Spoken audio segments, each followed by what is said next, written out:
And I totally, Oh, I yeah, know. I had to get a nice airy background, That's even though it's not real, because you're always got all the pretty windows and the doors. I'm like, I want windows and doors. So oh, welcome well, to it is my pretty. windows and doors.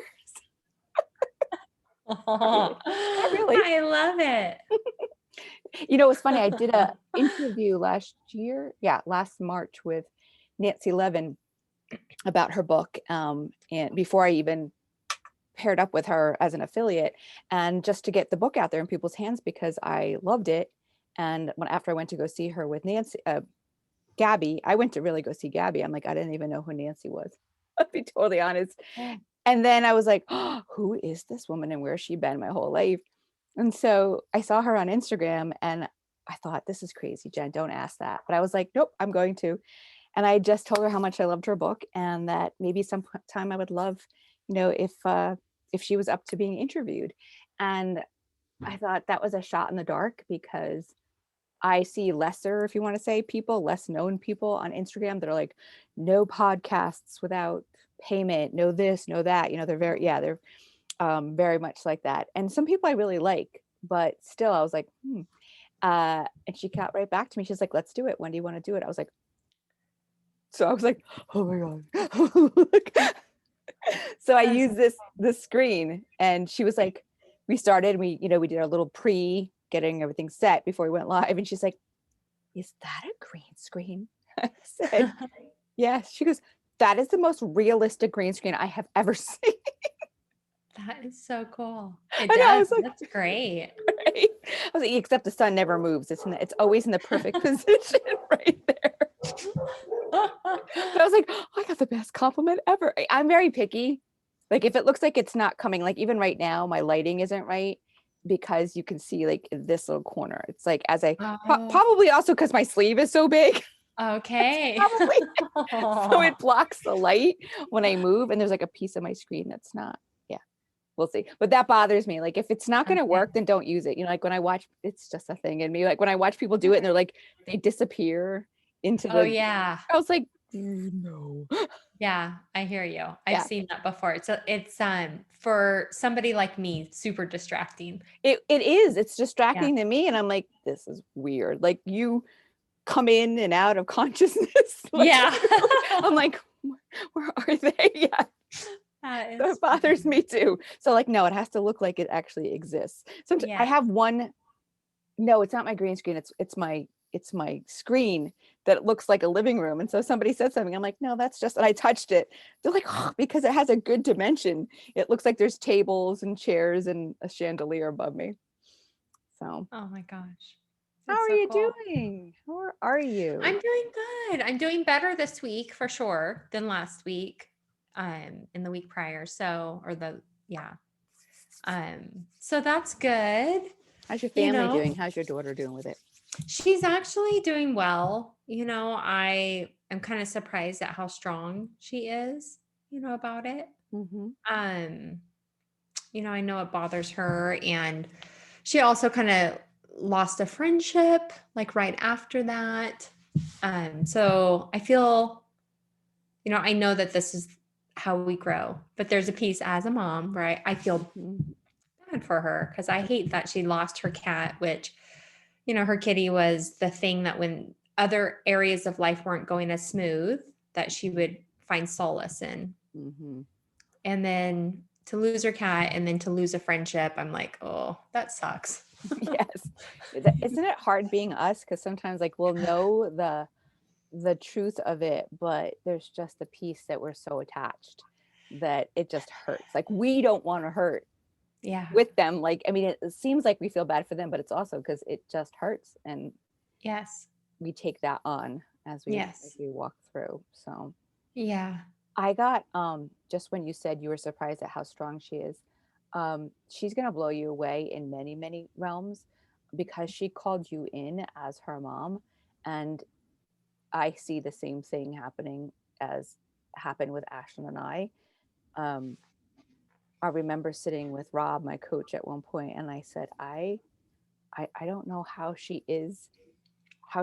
Like, I do not know how she's got this strength. that wasn't me. And he said, not when you were 13. It was at the time, she's 18 Yeah. now. And I said, I know. He said, but you're not raising her as a 13-year-old you were. You're raising her as the adult that you've become. So of Yeah. course, but I never saw it. Like I wasn't seeing it had any reflection on me, but it has a huge, I mean, yes, she has her own contract and she has her own everything, but she called you in to do the work so that she could travel parallel. I in many ways I watch Ashlyn drive. She's parallel and then pulls ahead. There are Yeah. sometimes that I'm like, Yeah. That's so yeah, cool to see. yeah. So she's gonna blow you away more and more and more. Yeah.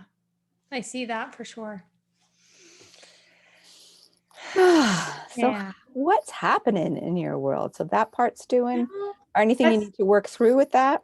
yeah, I think so. I think just what made that day so traumatic. And thank you so much for just allowing me to reach out.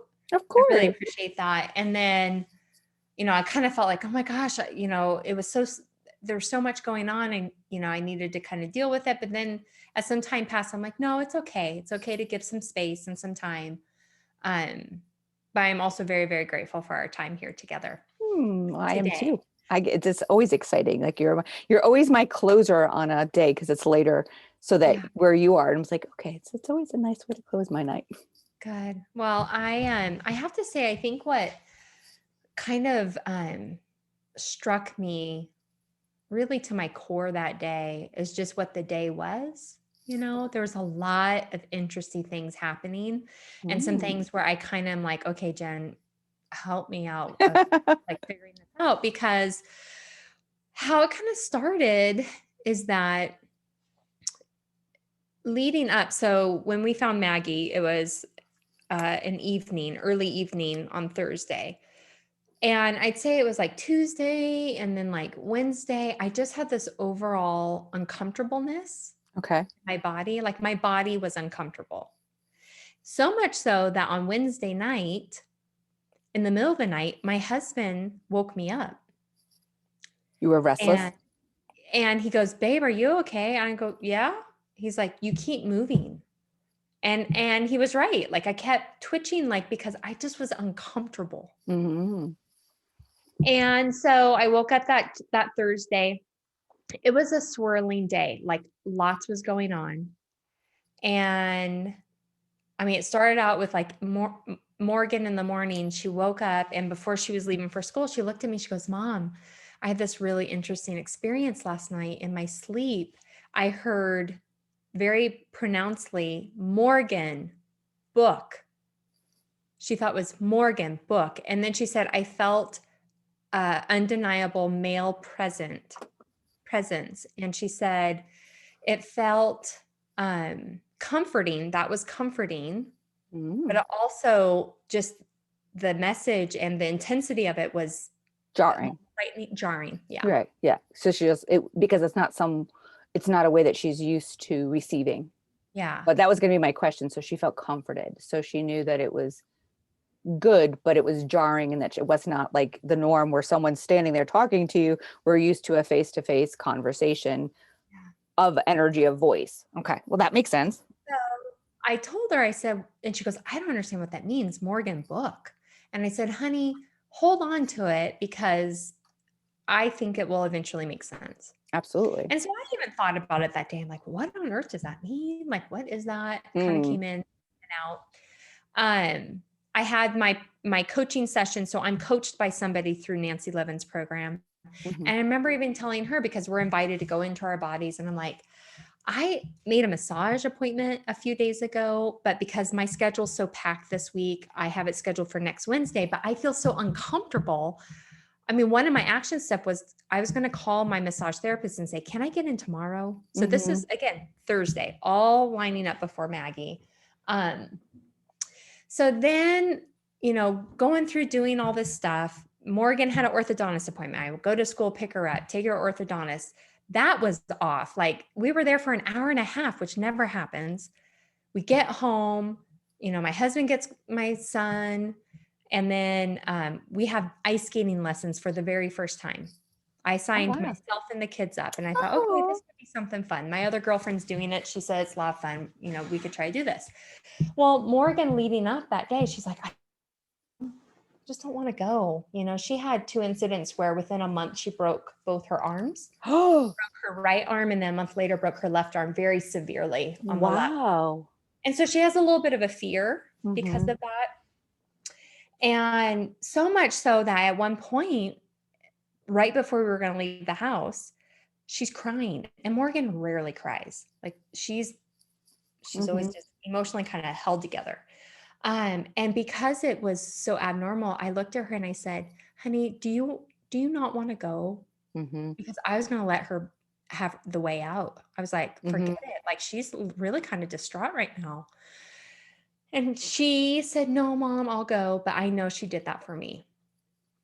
So we go to ice skating and we're there and it's fine. It's a little clustery. There's a lot of people and Mm. they're quick moving, you know, because we're super beginners. And my son fell several times. The last time really hurt his tailbone. Mm. And he pulled back up. But then when we got to the car, he kind of had some tears and he's like, from my neck, from my head on down to Oh. my bum, I hurt. Oh. And so we were just kind of talking through it and stuff. And Morgan's like, well, it went a little smoother than what I thought, you know, so we're processing. And so we are getting ready to turn to come up to where our home would be. And there's an ice cream shop nearby. And my son goes, Mom, can I get ice cream? And I said, do you really want that, honey? Like, Mom, just talking about it already makes me feel better. And I said, okay. So we go. Oh God, he's gonna be a lawyer. Oh yeah, I know. He's got some talents for sure. So I'm like, okay. Just So we talking about it already makes me feel. just talking about it makes me feel better. Oh my God, he's so cute. It is cute. So we go in there and Morgan is like extra affectionate. Like she keeps holding me. Like we're standing in the ice cream shop and she's over and she's just hugging me and stuff. And I'm like, okay, well, this is cool. She's obviously made me feeling better and stuff. And she's um becoming dairy free because she knows she definitely has an allergy and she has health problems from it. Mhm. And so we arrived there and it's the yogurt shop. And usually they have dairy free options, but they only had pineapple and she's allergic to pineapple. Oh God, yeah. So Carson's already loading up his thing. Okay. So then the guy goes, if you want to go to our other store down on this location, we have a different flavor that's dairy free. So we get in the car and Morgan's like, Mom, I really would love that. I go, you really do? Yeah, I really would. I You are go, a good mom. oh. You're like gold star for me. So I'm like, okay, let's go. And I said, well, why don't we call dad and see? Because we had already tried to call him. And I couldn't get a hold of him.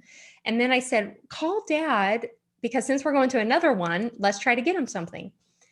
And so she calls him, and Jen, my husband was making the most horrendous noises I've never heard come out of him.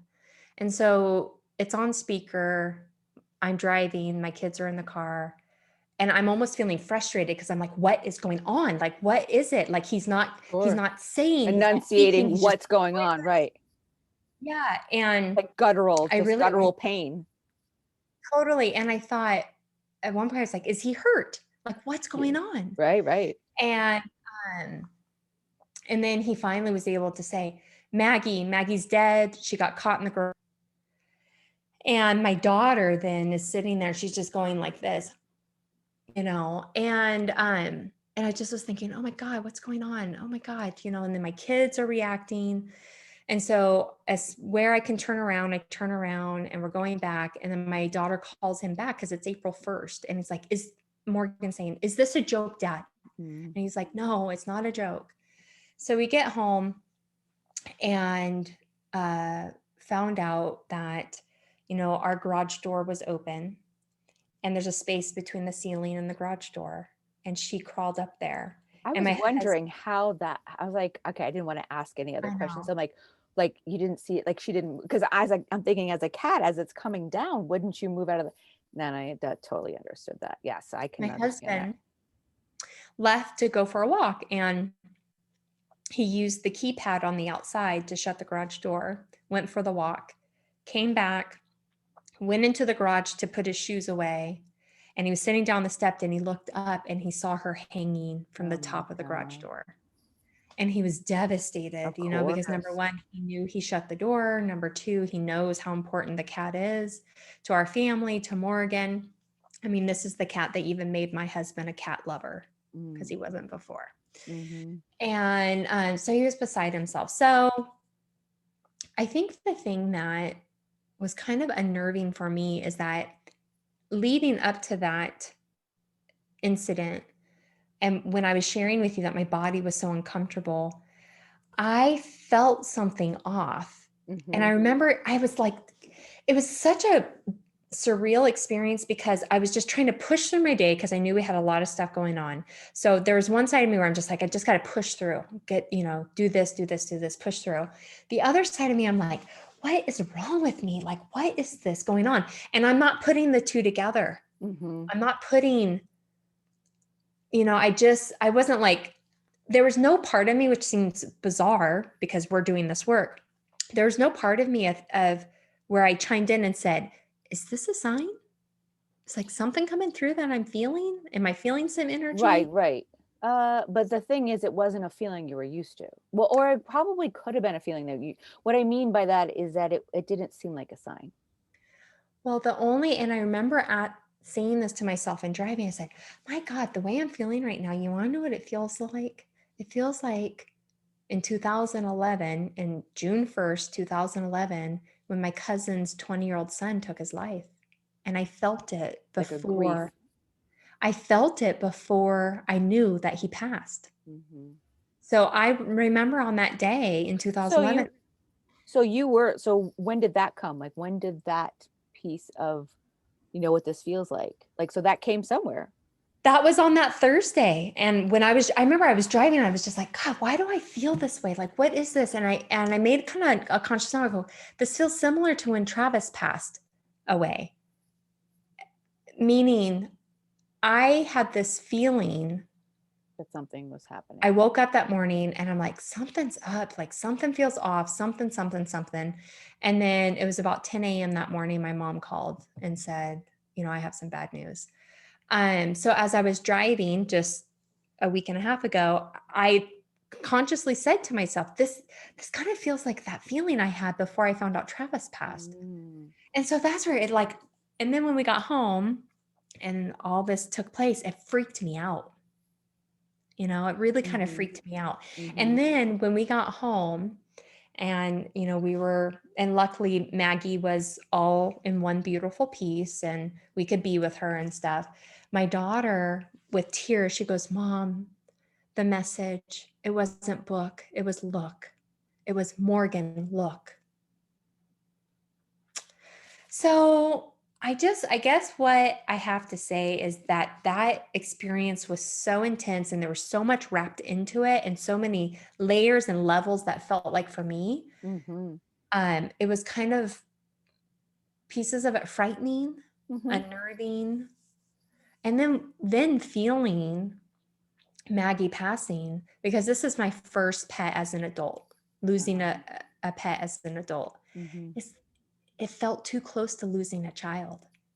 Oh, And it it's people do not realize that like the loss of a pet when you are attached because they have souls. I grew up learning that animals didn't have souls. My mom and I had conversation just recently on Easter about this, and I was conveying a piece of and I knew that there was a reason for it and I realized why. A piece of a story of your story, but more the piece of Jess, how she had stepped in with which I've used her more than once. And my mom is doing well, but you know, she has moments she holds on to whatever she can and then she moves on, you know, quickly. And she looked at me and she's so childlike sometimes, you know, just in her excitement. And she put her hand on my forearm and she said, "You don't believe what we've been told, do you?" And I said, "About what?" And she said that animals don't have souls. Because that was one thing I will say that my mom always planted little seeds of allowing me to question what I've been taught. You know, she was very much Catholic, but she also had moments of opening the door to questions, questioning, like I don't know, she wouldn't come right out and say it because she wanted me to be a good, Christian girl, like growing up, but she would definitely question. And when she said this to me, and her eyes were like big, and she said, because I want to see Holly again. And I want to see, like, we've always been an animal family. And I said, Mom, there's no worries. I said, Holly will, if that's who you need, Holly will meet you. Holly will, she was a collie that we had, beautiful, like just majestic, graceful spirit. I don't know how else, probably like um, your cat, right? Grace. I mean, that's just how I would explain her to be, just in how she stood and how she received the energy and how she could light up a room that way, having needing no words, because animals obviously are not going to, and such unconditional love. And so I was able to reassure my mom, and I said, no, that's not true at all, Mom. I said, from some of the messages that I've received, it's many times that animals are our connection to angels and our connection to a higher source, because people can relate to the animals. They seem gentle and safe, and they are literally a connection to a higher realm. That's what one of the messages I had gotten, and I was like, oh, that makes so much sense. Look how we speak to them. Not everyone, but look how we speak to them. Look at the gentleness. One message came through a few years ago that I was to speak the love to myself the way I gave it to my Colby. For as many times as during the day, I would just look at her and say, oh, I love you. Like I would think it in my head, and I would pet her and just be like full of love, for her. And what I got was, and I practiced this too, for every time I was thinking of loving her, I was to say to myself, I love you, Jen. I don't know if I've ever said that like in my life before. It's just not something that we do, right? But that was a beautiful message that I've passed along to some of my other clients, and that even Angel does it to this day. She goes, I love myself a lot today, because she's loving her pugs, and she thinks of that all the time. And they are a soul, like people who don't connect and don't understand that would see it's just a dog or a cat, but I've watched kids in my class, 26 years of teaching, who have come in completely distraught, and not for a day or two, and I've held space for them where other teachers, we've had, conversations in a lunchroom about, I know so-and-so said their dog died, but, isn't enough is enough? And or like meeting, a couple of days in, and I said, absolutely not. Mhm. They had a death in their family. Mhm. And I know they didn't hear me or get me. And they probably saw me as being like a soft soap, like what, and I let them talk about it as much as they needed to, not in the middle of the class, or stop after, after the class, or leave. I could see, I remember a girl, Madison, a couple of years ago, I say, because I could see her welling up, and it was just her thinking and being in that grief, Mhm. where everyone just wants everyone to move on because it's not a grandfather, or it's not an uncle or a mother or a father, it's an animal, Yeah. in many ways, because they are so unconditional. we they allow us to love them so much more, Yeah. so deeply. I mean, I told you, there was days that I'm like getting that Ashlyn would come in, and I'd be like just sitting in the bed, and I'm not a huge, I mean, I seem like I am, but I'm not like a huge sobber for the most part. And I just would be sobbing, and she'd come back and she's like, are you crying again? Days after losing Colby. And I said, I'm fine, but I'm sad. I'm Mhm. fine, but I'm really sad. And Yeah. I can be both. Like, I know I'll be okay, but I'm really sad as a human not to have her presence. Yeah. I know all the things. I know that she will be with me, and she has, and she shows up, but I flip and miss her. Yeah. We can't, and we shouldn't, I don't think, anyway. I don't like to use the word should, but it's not our place to try to just spiritualize it away. That's spiritual bypassing. Like, I know that she's with us, so it's all okay. No, it sucks. Yeah. It really does. Um, and for you, and your daughter, I just wrote a lot of things that were coming through as you were talking. Um, One of the things that I wrote down was deconstructing. And I was like, well, I don't know what that means. And then I added back to it, if you saw me writing, the way you've been. Um, it's like shaking up. you've been very solid in what you've been taught and foundations and what to believe and what makes sense and what is five sensory, like the 5D. I can see it, I can smell it, I can touch it, I can taste it, this makes sense, right? Mhm. And you're releasing old ways that have been set, that have been structured for a very long time. And so because I'm like, what the heck is it deconstructing? But that's what it is. You're like taking down buildings to then rebuild back up, to rebuild yourself in the parts that, like, taking the bricks apart in the building is what I'm seeing, not throwing them away, like putting them to the side. So you have a building, which is you're deconstructing it. The bricks are off to the side. As you rebuild, you're going to take back the bricks that still fit. Like, it's not an all or nothing. It's not an entirely new Lynn. It's, no, this still works for me. No, this still works for me. But I think I might put siding over here, or I think I might put, an awning where I didn't have one before. But I really like this piece still, and I'm going to take. So I see like this pile of bricks from the deconstruction that you'll still use. So it's not like I'm throwing out who I was. Um, that's not what the process is. So if, when you get to those points of being fearful, know that you are not asking you. So when I say not being asked, no one else is asking you but you. You're not asking to burn your whole building to the ground and just create something new. You're asking to find the best, what is of your highest good from your pieces and new pieces that are coming in. So you don't have to fear how that's going to look, because you're going to have many of your foundational pieces that still, your belief systems that still work for you. You're going to pick up a brick at some point and go, this one doesn't work for me that anymore. And you're just going to put that one aside. That's what the deconstructing part, when that came through. Your daughter, I'm just going to jump all over the place, things that were coming through. You're at a perfect place in this piece to help your daughter trust her instincts. They're very clear. Now, that does not mean her instincts to stay home and not have the cat die. Mhm. She, right? Yeah. And what's her name again? Maggie. Maggie. I keep getting that mixed up with Morgan. Maggie, because I want to call her by her name. She that it was not an accident. It seems like an accident. It seems like, oh my God, but if I listened, and oh my God. If for you, what I would actually go back, when you start having this off feeling, this all like there's something, happening, and you don't know what it is. Now that you know what that feeling is, call in your guides, call in your team for a piece. It may not be for an answer or knowing. It may not be for you to know, because it wasn't for you to change Maggie's course.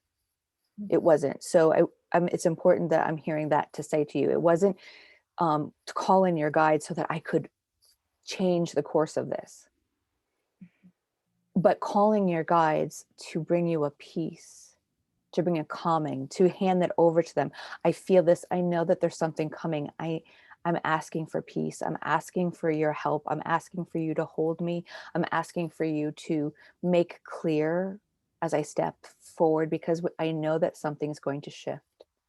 I know that decisions are going to be made. I know that there's a possible crossing over, and it's not a loss of life, a crossing over, a transition. Those are the words that I'm hearing right now: a crossing over, a transition, possible, not always, but a possible, because you were able to see this feeling twice with your cousin and now. And so when you feel it and you can recognize it now, that's when you call them in. You always have your team all the time, but to ask them to hold you, to guide you, to bring you the peace that you're unsettled with, and to help you prepare for the transition that you feel is coming, because you do have a very, very high sensitive, um, you're very aware that there is something.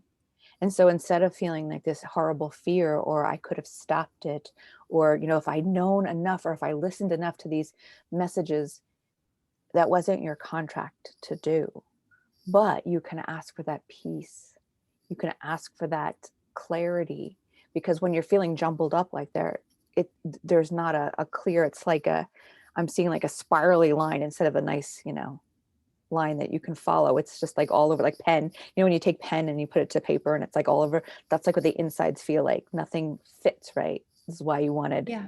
the massage. You're like, I just you feel like you're crawling out of your body in some ways. It's just not Yeah. meshing, right?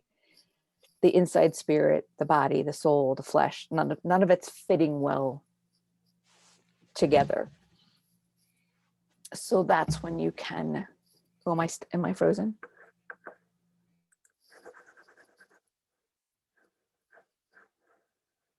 Did I freeze? Oh, there you are. I'm like, I knew I froze because you froze. So I was like, I stopped talking. I'm like, oh, we didn't like, I don't know which end that was on. Jeez. I think it just happens for both. Cause like for me, I've learned that the other person freezes, but they see me Yeah. frozen. So we're this like one and the same frozen. Yeah. Um, that's the place now you're seeing it more than once. So that's where you can call them in for your calming, for your peace, for your coming down, because you're in like this heightened mode. You're already receiving the shifts. It's not a death that would necessarily be, or it's the shift. It's a crossing over. A transition is a huge shift in energy. Huge, right? You're picking up on that. So it was out of alignment. It didn't make sense, because you're living your regular daily life and you're like, why, like you said, why should I feel this way? Everything's fine, right? Yeah. But you're feeling that heightened shift. And what I'm also feeling is that your Maggie was allowing you to, even though you didn't understand what it was, she was reaching out in that crossover. A friend of mine's mother just passed in the last couple months, and before she passed, she was staying back with her father and her mother, shortly, like just days before mom passed. And she said she was sitting in the living room talking with dad, and she saw mom. She saw her walk, from the room to the bathroom, which she did not do because she was bedridden. Mhm. And she said, am I crazy? And I said, no, because her spirit was detaching. It was already in that limbo. It was in it. And she was able to see a piece, mom, one more time, mobile and moving, and that type of, that in between, like, especially if you're in hospice. My father-in-law went, it was probably the most beautiful and sad, but beautiful experiences in hospice. They were wonderful people. And to watch him transition at the end and watch him leave and come back and leave and come back before he actually left was something really amazing. I don't know if that's it's probably not the right word, but it was very comforting to see that. I can understand how she could literally see mom walking, Yeah. which she wasn't.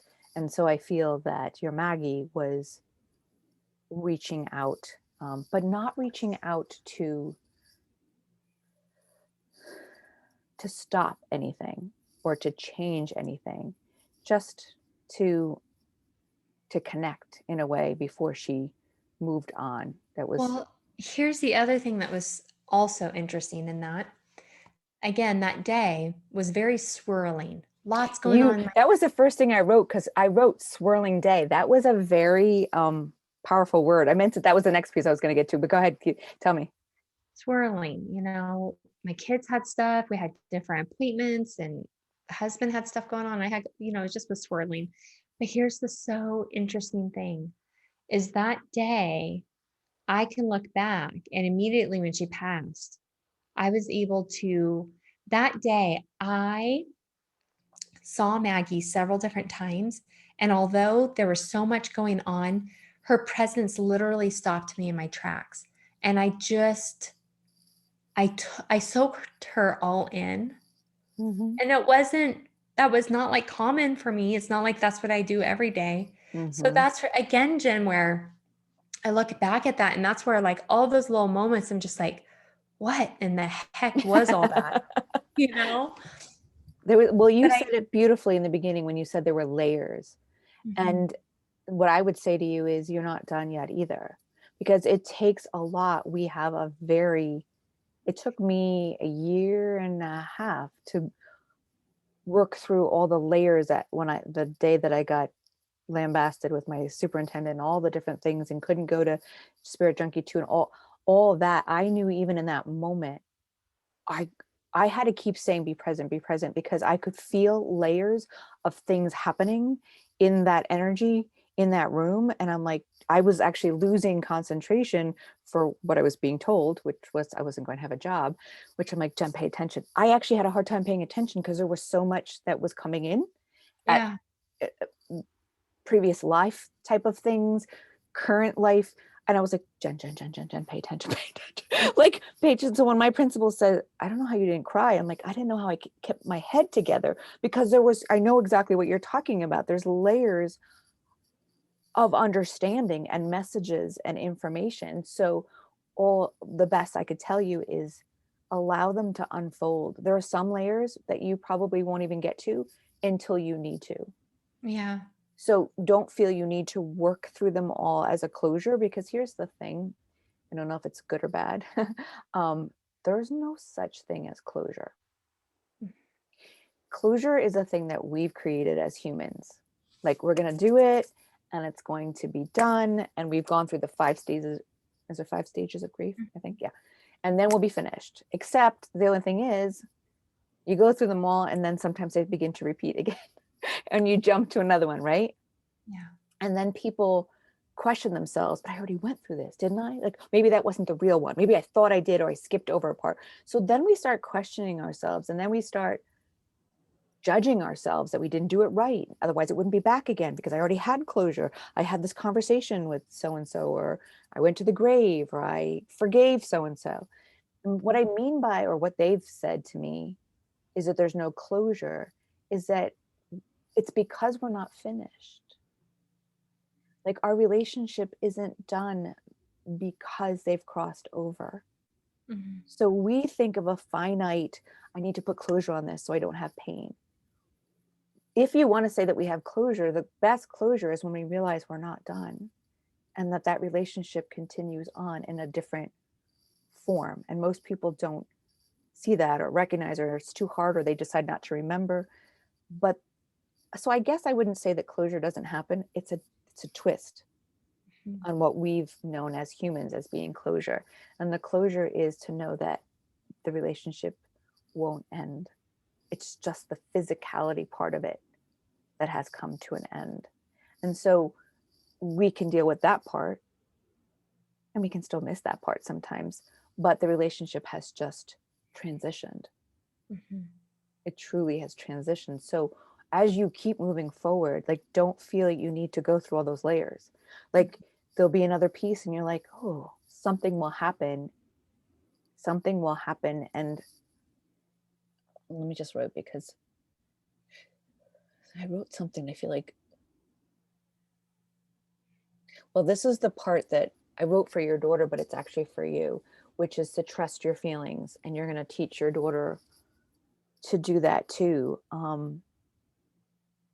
And that's, the more you trust them, the more that they will make sense as they come through too.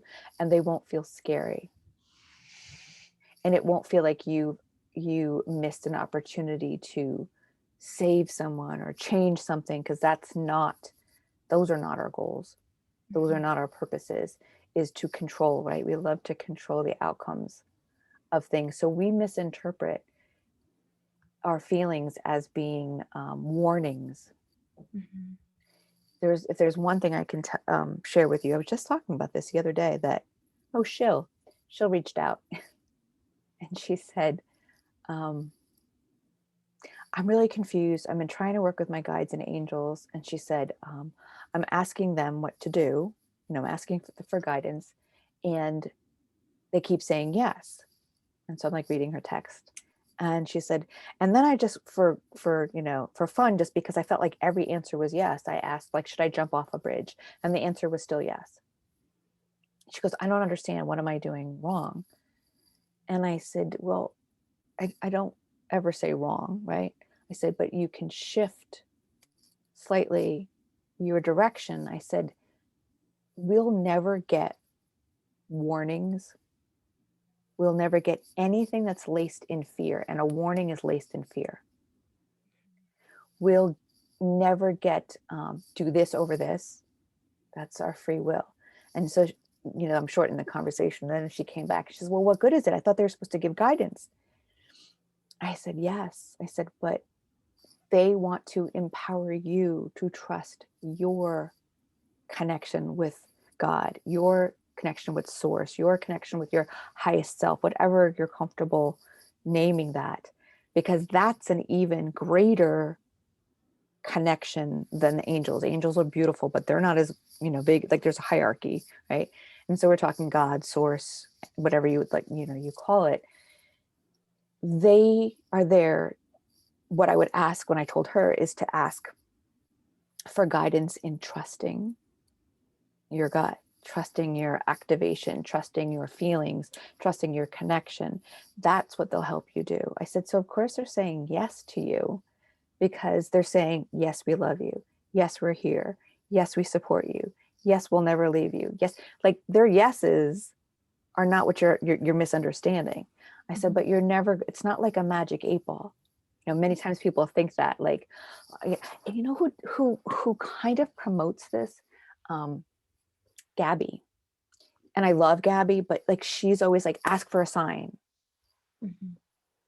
And when it's said so simplistic, it makes it sound like I'm asking for a sign, yes or no. Like, oh, there's an owl in this house, because she was talking about one of her books, the owl in the house, and she knew it was for her. They're not telling her this house is for you. They're saying, we're here for you. What do you feel? What does your gut tell you? She then knew this is the house. Like it made her stop in her tracks. It made Mhm. her connect. It made her go inward and say, this is my house. But she didn't explain it that way. And many people don't. It's kind of like you ask them. And that's why people are like, they're not answering me, or they gave me the wrong answer. There is none. There's just eternal ethereal love of support. But what you can ask is to be aware. Please help me be aware of my surroundings, aware of the energy that's coming in, aware of what I'm feeling. So that's something, it's not beware as much as aware of what's happening around me, of understanding my body, understanding what I'm receiving. And that's if you feel that, again, really calling them into, I need my team. I need my full team. I'm feeling out of sorts. I know that there's some type of major transition coming, and I need support. And and that's something you can even do with Morgan over time, and maybe you trying it on your own at some point, before it ever comes to her. But I definitely see you guys working very closely over time, because she has some, I don't like to call them gifts because we all have them, but they are, when I'm calling them gifts because you recognize them, where many Mhm. people, they're just laying dormant. Yeah. So it's a gift to even recognize the connections that we have. Yeah. That's a big one, that trusting your feelings. But to know it's not a trusting to stop anything. It's not Right. a trust to shift anything.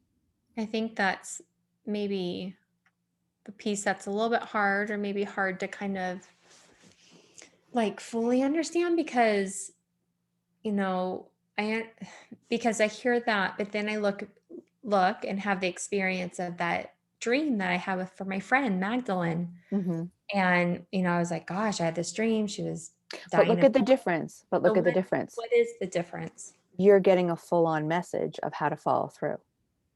Okay. You just named it clearly. Yeah. Clear. Like, I mean, like I'm like covered in chills right now. Clearly named the difference. Hmm. When you're giving something with an awareness to take action on it, you follow through. Yeah. And then there are these other two times so far that you were not, there was no changing it. There was no, you know, um, That wasn't your purpose. You're just so highly connected to it. That's why I think I'm getting that message for you to ask for, to be held, ask to be, you know, almost um, consoled Mhm. prior to the knowledge of what's coming. Instead of being like, oh my God, something horrible is coming. You are given the knowledge that something is going to transition, something is going to change. So you can call in your support because you need it. Like your body is activated and you need that Mhm. healing calmness. But it's like two completely different messages. You were given a full-on message that you could follow through and you could take action on. You know, Yeah. you didn't connect with how it might turn out, but you're like, okay, I have to follow through on this. Yeah. So see the difference with your cousin. That was not something to follow through on. That was a decision. And I'm like totally overwhelmed right now with a confirmation that Jess said. And now I just realized that you said about your cousin, he took his life, Mm. correct? Yeah. And that message from Jess was that Maggie decided when she was going to go. Mhm. You, you had no part of that. That was not a decision Mhm. for you to be part of. That was not, you didn't have a part to play in that.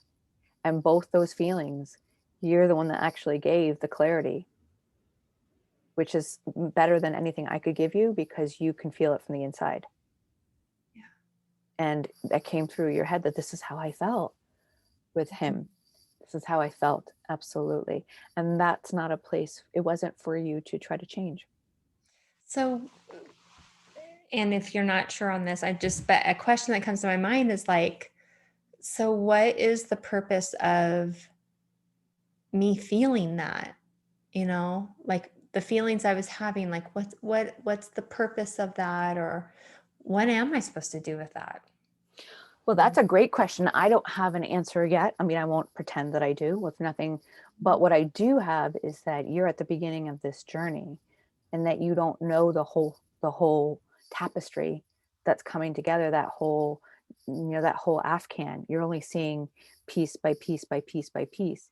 Um, this is going, all I do, what I can tell you is that this is integral, your cousin, Maggie, things like this along the way, so that when you know what the purposes of this, who knows, you could absolutely be working with helping the woman I'm going to as a hypnotherapist for past life regression has a whole clientele that she works with of people who've lost children, and Mhm. she helps them heal and go through a grieving process, and works with them in this hypnotherapist type of way in past life regression. I never would have, I just saw it on her website and I was like, wow. And she has an entire, like they have, a group, like website, Facebook group, but whatever. I'm not in that group. I never ever would have thought of that. Right. So I'm saying that because it's going to be important to you. You just don't have all the pieces yet. Just trust that this is important to you. I believe it'll get refined over time. And I have no question that you'll know when the time is right how you're supposed to use this, because it's not just, oh, there's no accidents, right? There's no like, oh, I have this and I hate this. Embrace it, give gratitude for it, and leave open. I'm open to knowing what I'm supposed to do with this when the time is right, Mhm.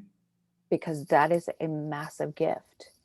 Um, whether I don't have the answer for that yet, but whether you're teaching others at some point to trust these gifts, this is just the tip. I just feel that it is just the tip of the iceberg of where you're going with this. And in some of the videos that I see you create, and you're so charismatic, you are so calming. Charismatic is almost not even the right word because it sounds big, and you have an energy where you pull in, which is a beautiful thing. Like you don't throw out at people. When you speak, you have this beautiful way of like breathing them in. Mm. And I cannot imagine that this, from the small pieces I see you doing along the way with these gifts, that they're not going to come together at some point for massive healing. So just trust as you go through, you wouldn't be being seen and being aware of this true feeling. And that's why for now, because I don't have an answer for you, and because it hasn't unfolded yet, but it is part of your sacred contract, Mhm. of how you will serve and heal in some capacity at some point. And it's not something to be like, oh my God, I'm gonna have to do work with death. No, it's not like that, but it's about transitioning and it's about understanding and as you work through it.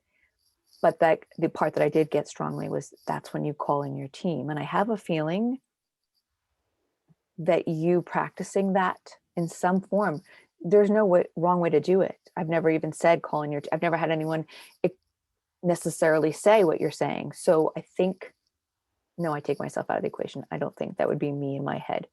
What I am receiving is you're going to make this yours. You're going to make this part of your practice yours so that you can then teach someone else at some point that they don't have to go through that feeling alone. So many people are so disconnected with their own feelings, and then a guilt and a huge like weight of, but if I only listened, right? Mhm. Maybe I could have changed something. It's a huge guilt. Yeah.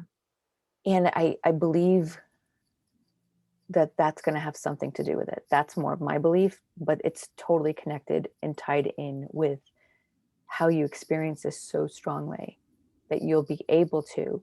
So all I'm giving you is call your team in. But however you do that, whatever you decide to say with them, do you see them, do you visualize being wrapped in wings? Do you see yourself being taken by the hand by, an ancestor? However that works for you, make that work. There's not a right or wrong way, because that's going to be something that you're going to be able to pass on to others at some point in dealing with loss. Yeah.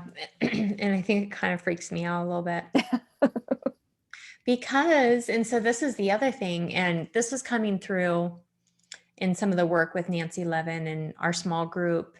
And then just like having this the thing happen with Maggie and the way that it did and everything surrounding it. And then it resurfaced something that, has always kind of been there. So like I have a real hard time with death. And it's something that I remember when I first learned of death. I was 5 years old, and my little best friend across the street that we always played. And, she just innocently told me, well, people die and they go to this place called heaven. And I was like, what? What are you My talking God, I about? can see this little you. It's so cute. Like, What are you talking about? what you talking about, Willis? What are you talking about? People leave.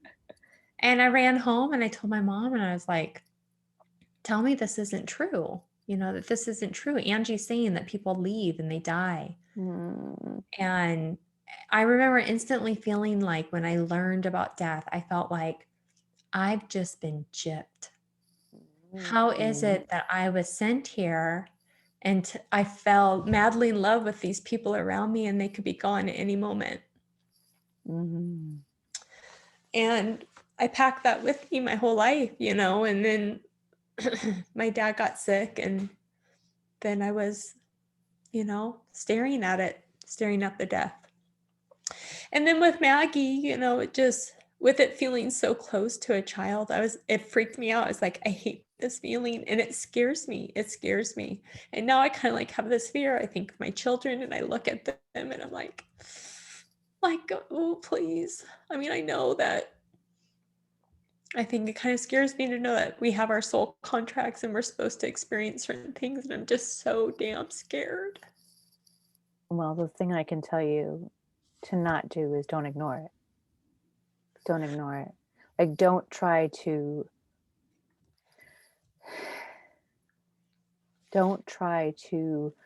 rationalize it or make yourself feel better. Now, I don't mean don't spend an exorbitant amount of time like diving into it where you give it all your energy.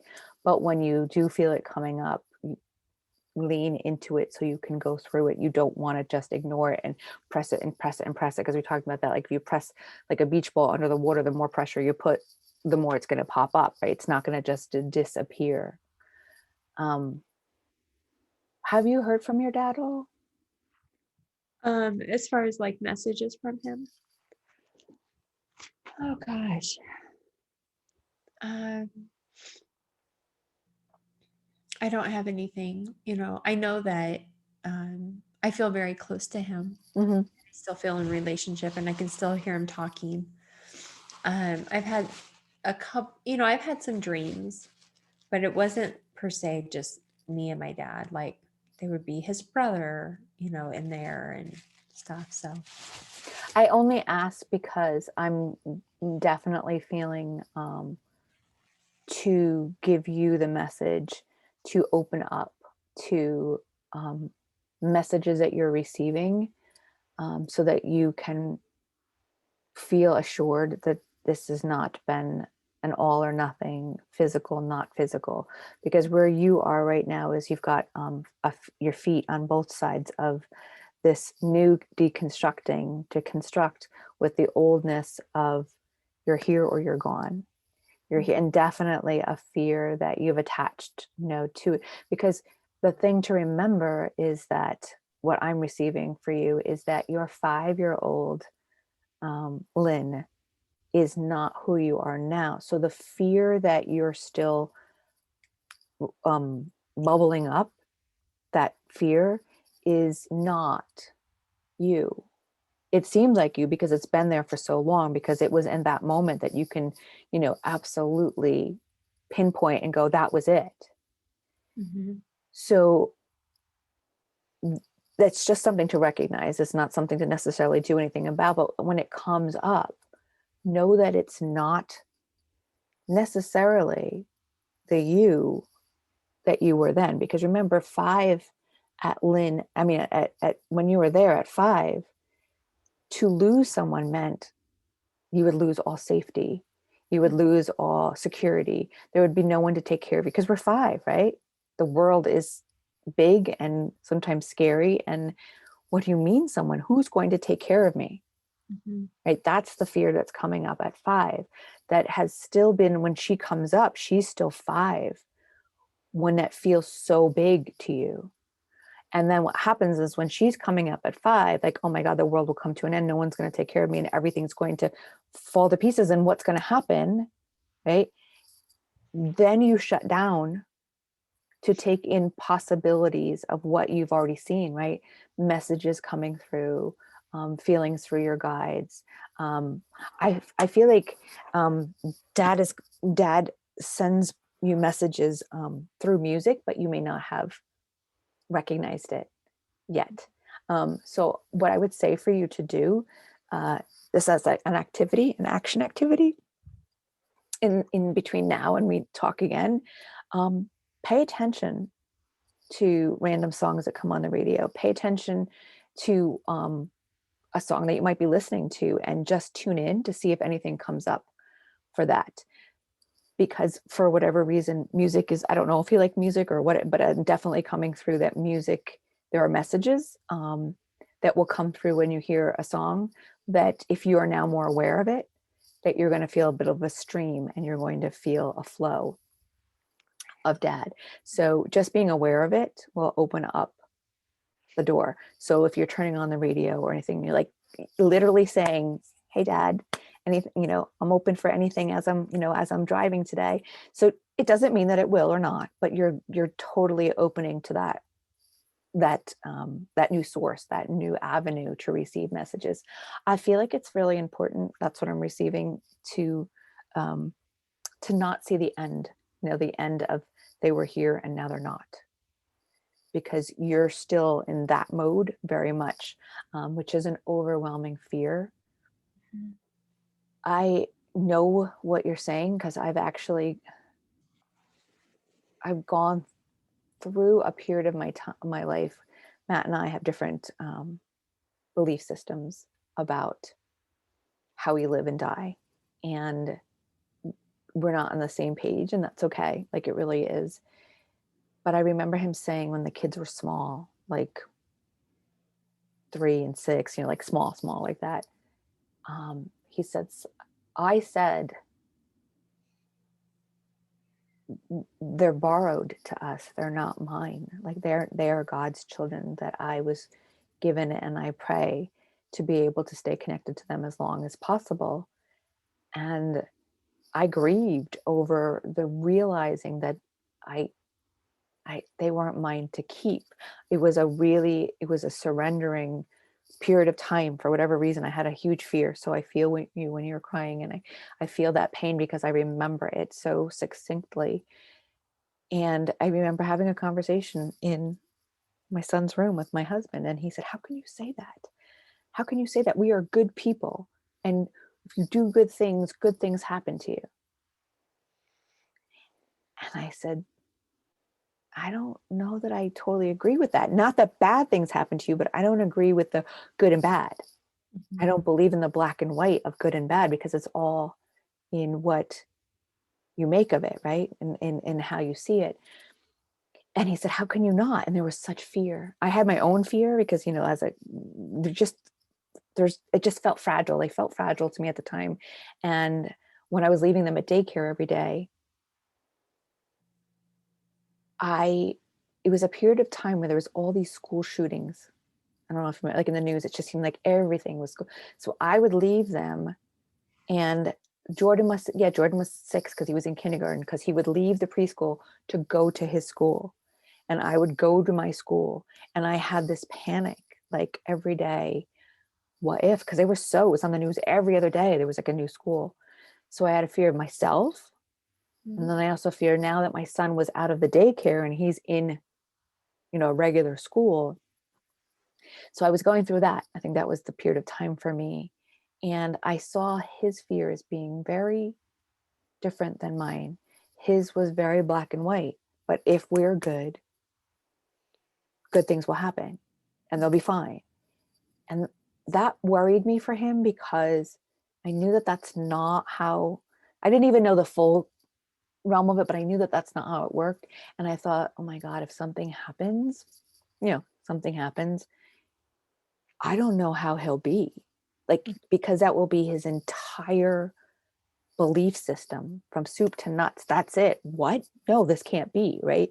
So not only is there a grieving process, but it doesn't compute. This doesn't make sense. But that's his way of living without fear. You know, in many ways, the less awakened we are, the less fear there is sometimes, Sure. Yeah. because it just makes sense, in his world. I envy him sometimes Mhm. because it's very black and white for him. Um, but there's nothing you can do besides, I don't mean to say it this way, but you have to even honor that fear, not feed it, Mhm. but honor it to move through it so that you can reconcile with it, because you're at a place where you have access to the knowledge that it won't end, that transition, that's the word, it's a transition. And as I continued in my process, I got more and more comforted. It doesn't mean I wouldn't fall to pieces. It doesn't mean my life won't turn upside down. But what I've received, and it's part of the reason selfishly that I continue to this journey, is because it makes me feel so at ease and so calm to know that this is never ending. Like, this is not ending.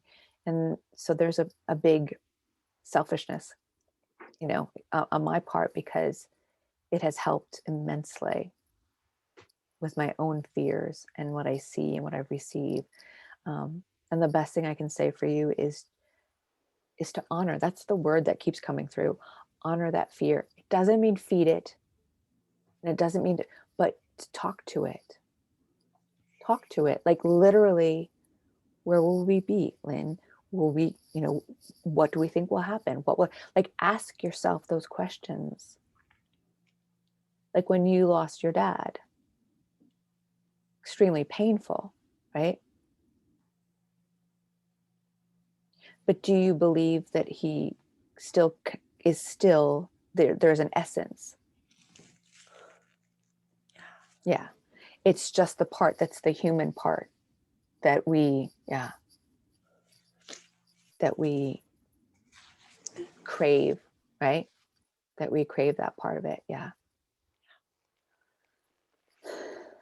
Ask for him in the next few days, like, um, that if he has a willingness and he needs to. But if you're saying I need to connect. Um, Here's a key though, when you're doing that,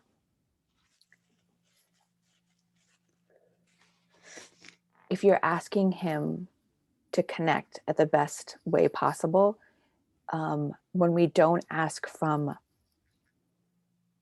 lack or prove it to me, or are you there and I need this, it's a completely different energy. Then I would say have a happy memory. Think of something that really was high vibe for you to put you in a place where you're feeling good. Obviously, you're missing him, but that you're feeling good. And that's going to be your best way to receive, because remember, they are, well, I say remember, but I actually mean remember. They're at a very high vibrational, beautiful, glorious, ethereal energy. And we're dense, period, just being here. And then when we fall even farther, that's why sometimes when people are in grief and they're like, I've asked for so and so, my mother to come to me in a dream and she won't come. It's because we're so closed and so dense and so heavy that those vibrations don't match. They can't. They're just on two different stations. So if you can get yourself into a place where, I wouldn't ask if you're feeling like, almost like surrendering down on your knees, you need to come. It's not going to be the best avenue, let's put it that way. And those are most of the time when people don't, it's like, why? I asked, I begged, but they're so dense. We are, and they're so light. It's kind of like I'm hearing never the twain shall meet. Like they can't match us. But this is part of Maggie's, actually. There's no accident. Maggie is giving you this time to face some of these, as Lynn, as your now self. That's a huge piece, not your 5-year-old self, because your 5-year-old self had fears that was so much more big. They were so much bigger. I'm not saying that the fears of losing your children aren't big, but it was everything. It was your entire world. And that's heavy and big. So she's helping you at this point bring together your inner child, literally your inner child, and you. So that's part of her plan. She was a very special piece of your life beyond. And here's the thing, she couldn't have done that if she stayed here.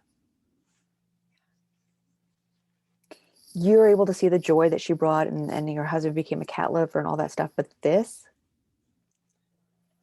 is life-changing for you. This place where you saw it, your energy was so strong. I have never, ever, ever turned around and felt so moved to talk to someone about, when I said, I don't even know what I said, but it was something about the gifts and continue on and don't stop. And I was like, what the heck? I told you, I kept fighting. I'm like, I'm not. But your energy was so strong. Dad is doing that for you too. So this is a really, really powerful time for you in your, now I get it. Now I get it. In your deconstructing. Now I really get that. I was like, I have no idea, but I wrote it anyway.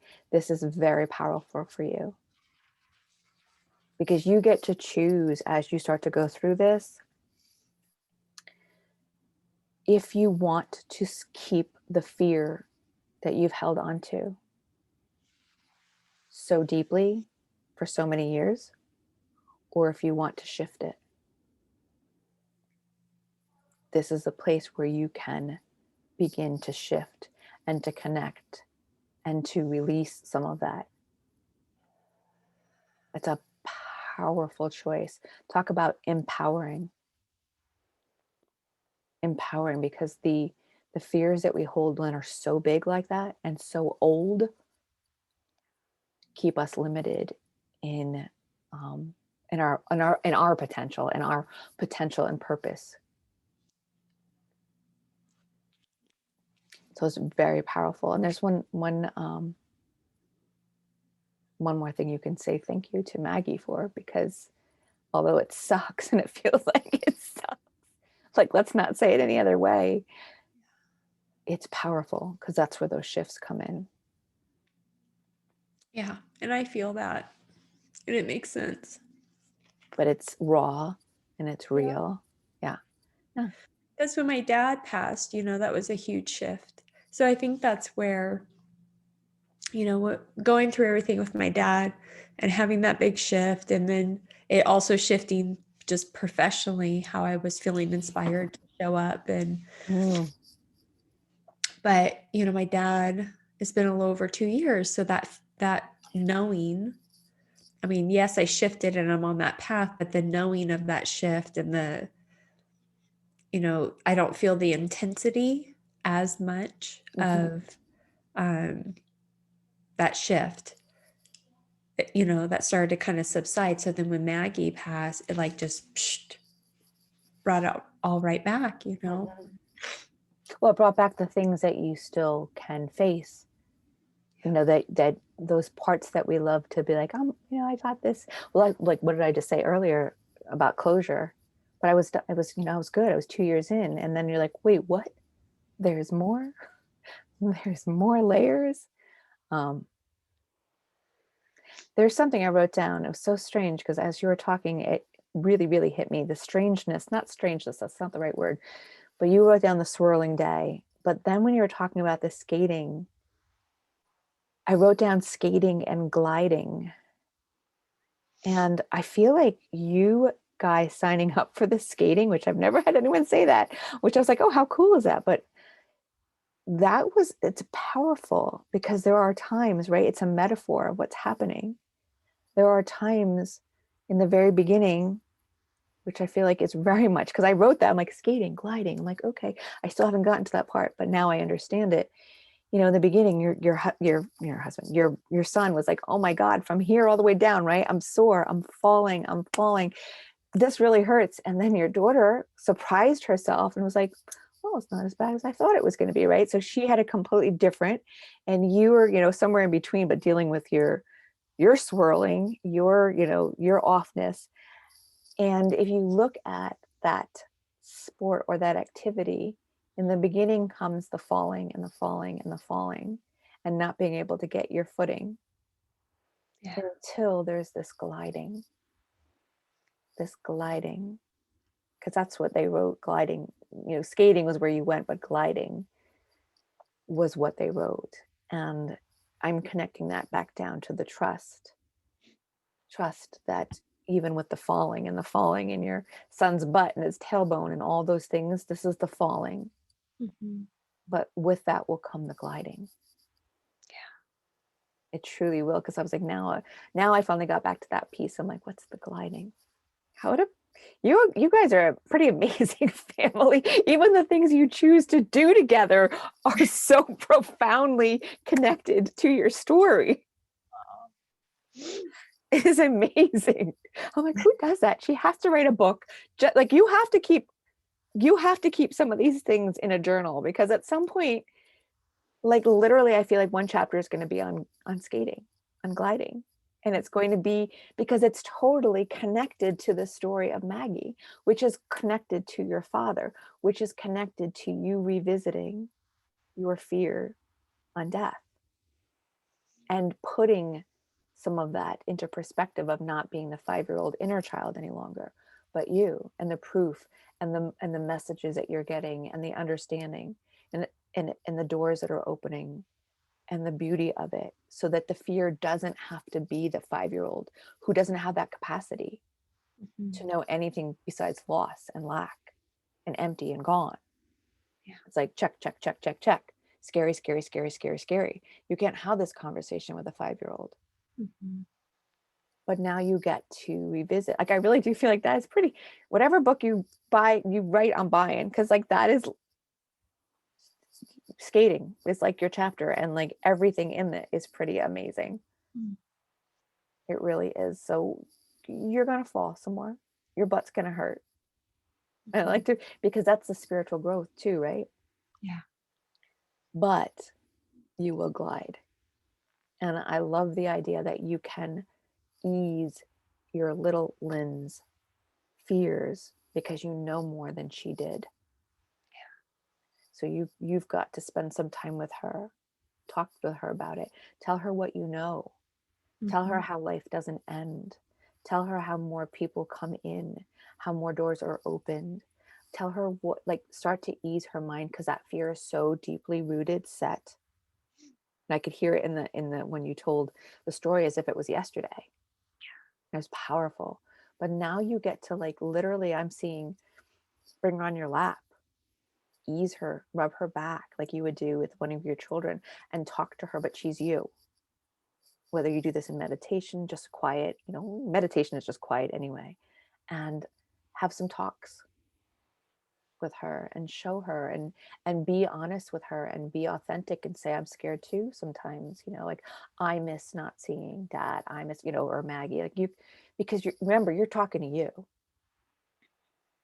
so you want to be authentic, but you also want to start to blend the two so that she doesn't have the power. She has all the power right now.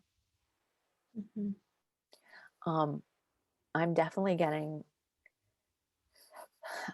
I you might not get a message from dad, but I am for you. He could not stay because you would not have reached your potential with him here.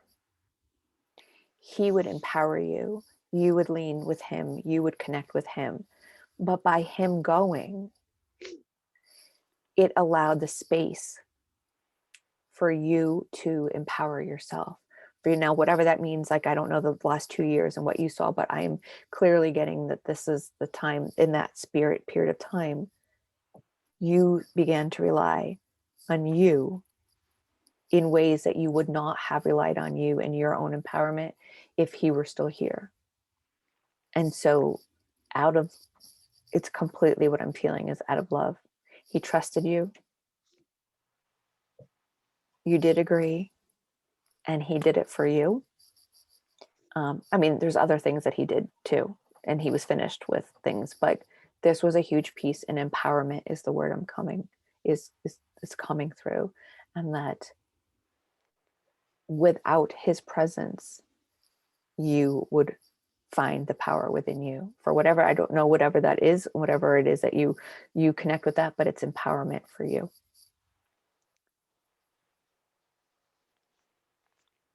Yeah, I can take that. I understand that. It doesn't mean that there's less pain. It doesn't mean you don't miss him, but that definitely came. I just kept hearing empowerment, empowerment, empowerment, and seeing like a cord cut, like a cord cut, to allow you to stand in your own. It was. I don't feel like an overpowering. It's not I don't feel like an overpowering presence. Like, I don't see him bigger than you. Not like Yeah. that. Um, I don't see that, because I'll see sizes. Like, I don't see a size like that. I just see like almost like like an umbilical cord, like a cut, so that you could continue to grow. Yeah. So, Yeah. so that resonates, even without, even with the pain. No, he was like my big one of my, he was one of my biggest supporters, and he was really proud of what I accomplished in Arbonne. He thought that was pretty amazing because, he was the one that encouraged me to become a dental hygienist. He's like, wow, that sounds like a great profession, sis. And that's why I pursued it.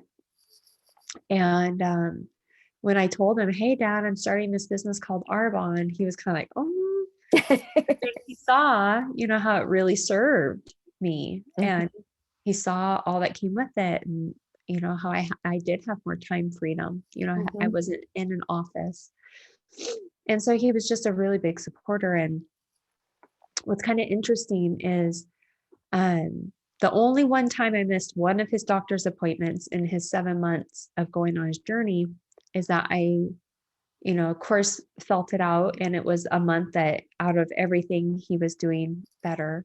And I went to a retreat for Arbonne in Oklahoma. And when I came back from that retreat, of course, I was, full of inspiring feelings. And immediately as I landed at the airport, I drove out to their home in the country. And I was sharing how I was no longer going to be small and that I was really going to show up. And I'm not going to, I just told them I'm no longer going to play small. And, kind of went into it. And my dad, he was so emotionally, like, Mhm. I was Dense. strong Yeah. emotionally. Yes. And out of See, you do every, the same thing. Pay attention too. I don't mean to stop you. You feel, you see what you're doing? This is very much how I receive too. Like, I'm like, I had to stop you for a second and then go back to it. But that's key. Like, you receive feelings and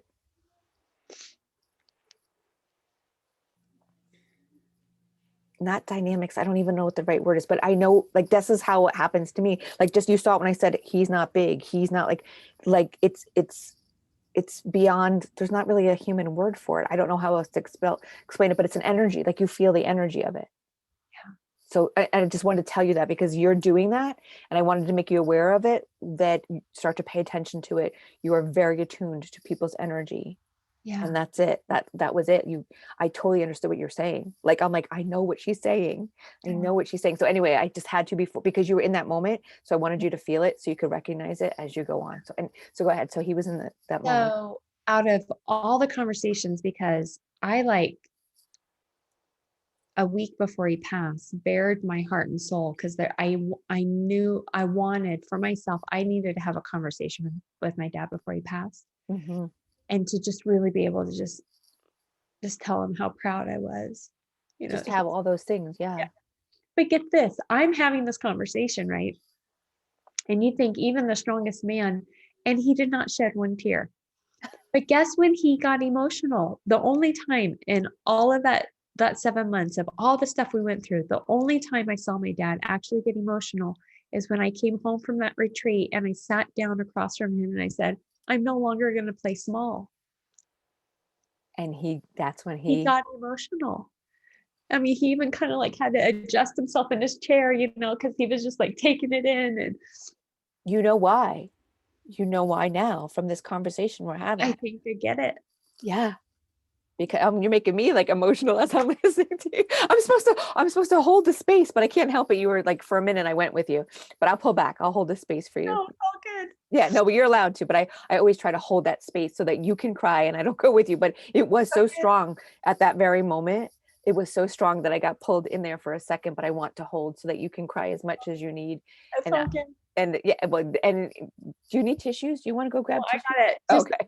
the main reason why I want to share that with you is I felt it immediately. I just want you to know how accurate your Yeah, messages are. because I can feel That's that why. in, yeah. But so here, look, here's you just actually confirmed just at the beginning of our conversation somewhere, and you said, do you know what I'm supposed to do with this? And I said, I don't know what you're supposed to do with it. The only message I get is to trust it and keep following. And when the time is right, you will know. And so this is 2 years later, a conversation with someone who was never even in your life, who didn't even know you 2 years ago, right? Talk about trust. And in this moment, in receiving this message that he needed to embolden you, and in that beautiful, beautiful moment that you'll now can totally connect with him and say thank you and such gratitude and understand, in even when you're sad, even you can have both. You can grieve the humanness of missing hugging him and all the things, right? And at the same time say, I love you so much, thank you. And I needed 2 years, right? to this very moment, till those two pieces come together in its entirety. Like, listen to what you're saying, and that he didn't cry over anything else, but he knew at that moment his contract had been fulfilled. Yeah, I think, although we were sharing words, what I definitely get a sense of it, our souls were connecting in that moment. It was acknowledging the truth of what was Yes. really being exchanged there. Yes. And that Yes. just like blows me away. That's Mm. what I want. When I seem excited, it's because not because of your pain, but No, I get it. that's what you need to talk to your little Lynn about. That's when you sit with her, this is such a beautiful moment for you to to have her understand her fears are 5-year-old fears.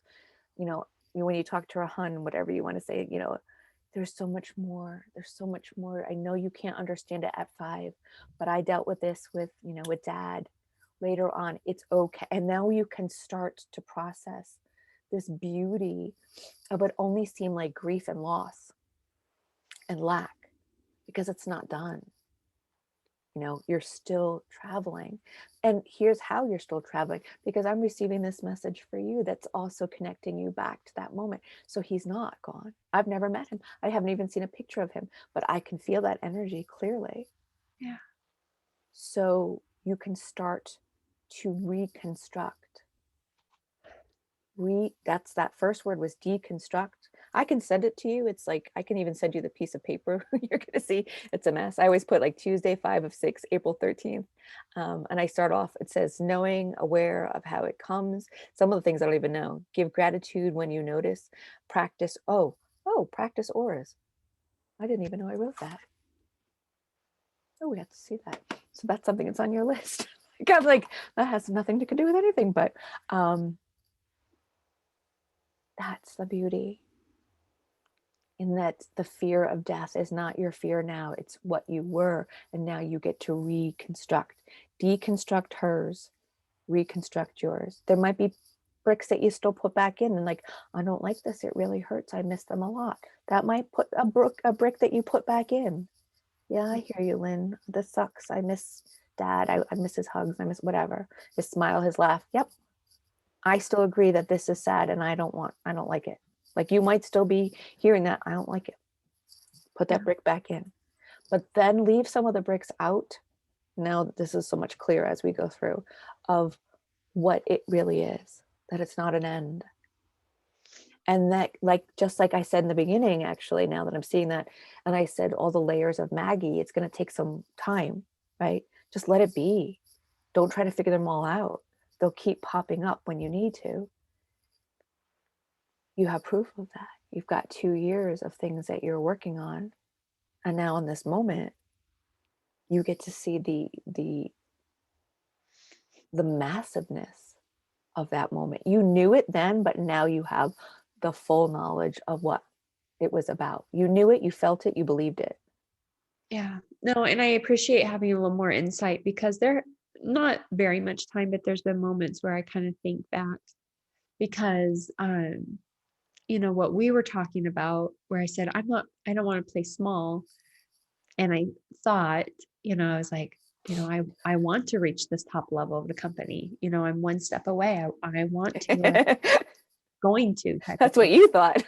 That's what I thought. But here was the thing is that it wasn't until he passed and then, you know, this unraveling kind of this falling apart took place. And then it was when I reached out to that psychic that she shared this message of, hey, your main career guide, and this is really, I mean, one of the big reasons you chose to come here was to do this work. Um, so without my dad passing, I would not be what I'm doing today. That's for sure. But I love how I'm seeing that although he and I had that conversation and it was Arbonne themed, but it was just Arbonne themed. It didn't mean that that was like, it's almost like that was the wrapper around it, Mhm, but it mhm. wasn't the actual. Well, that's how you could receive it. Yeah. That's how you could receive it at the time. I say something all the time that I repeat in my head.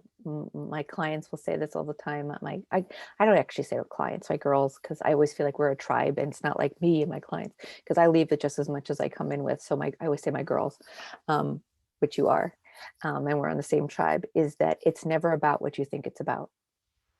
Mm. Like if you take that with you at every stage of the way, when someone's pissing you off, literally, this is not about what I think it's about.